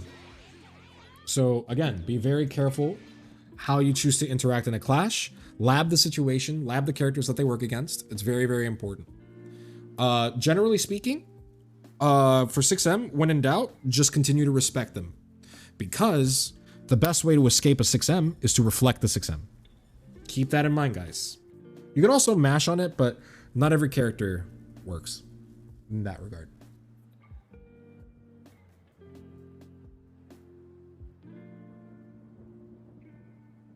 The final addendum is 21's grab. I couldn't let the video end without mentioning this. This grab is very, very, very strong. We have another video. Please go ahead and check it out. Please share it on YouTube. I'm sorry, please share it on Twitter. Get it out. Make sure that everyone sees it, guys, because we really need this grab adjusted. But this grab does actually affect everything that we do here, because this grab is a little bit degenerate. So one of the situations that I wanted to talk about is dash resets are typically the way to bait reflect, as you could see, right? It's a very good way to bait reflect.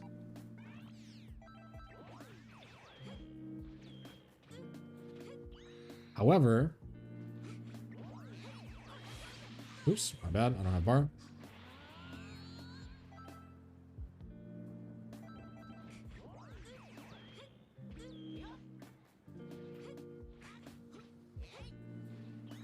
You know? So this sort of pressure would actually work against reversals.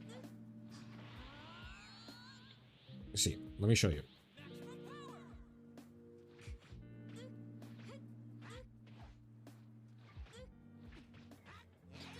Oops. So right here, God, I couldn't level 3. Fuck.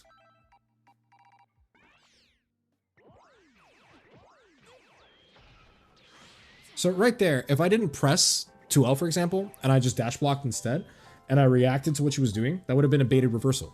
If I had a DP, that might have actually baited the DP. The problem with this, she wins. She wins no matter what. Even if Adult Gohan successfully did nothing and properly blocked it there, like he did here,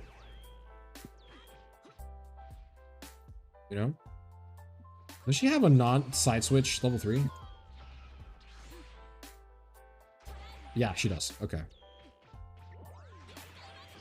Blocked. And I die. Doesn't matter. She does not care. That fundamentally changes the way you pressure. The only way you could effectively kill this grab is to frame trap it, but it is frame 4 invul, which means that your frame traps must be significantly tighter than you're used to doing, which does affect your pressure. It means that your pressure strings must be tighter. You can still use the method where you attack with lows. That is still very effective against it.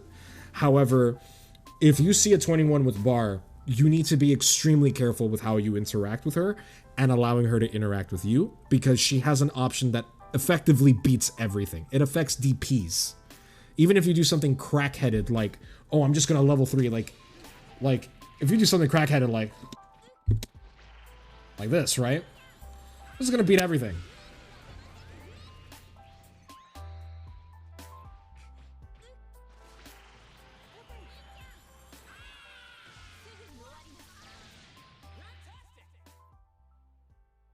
There's literally nothing you can do against this grab. This grab fundamentally changes the way you can actually pressure her.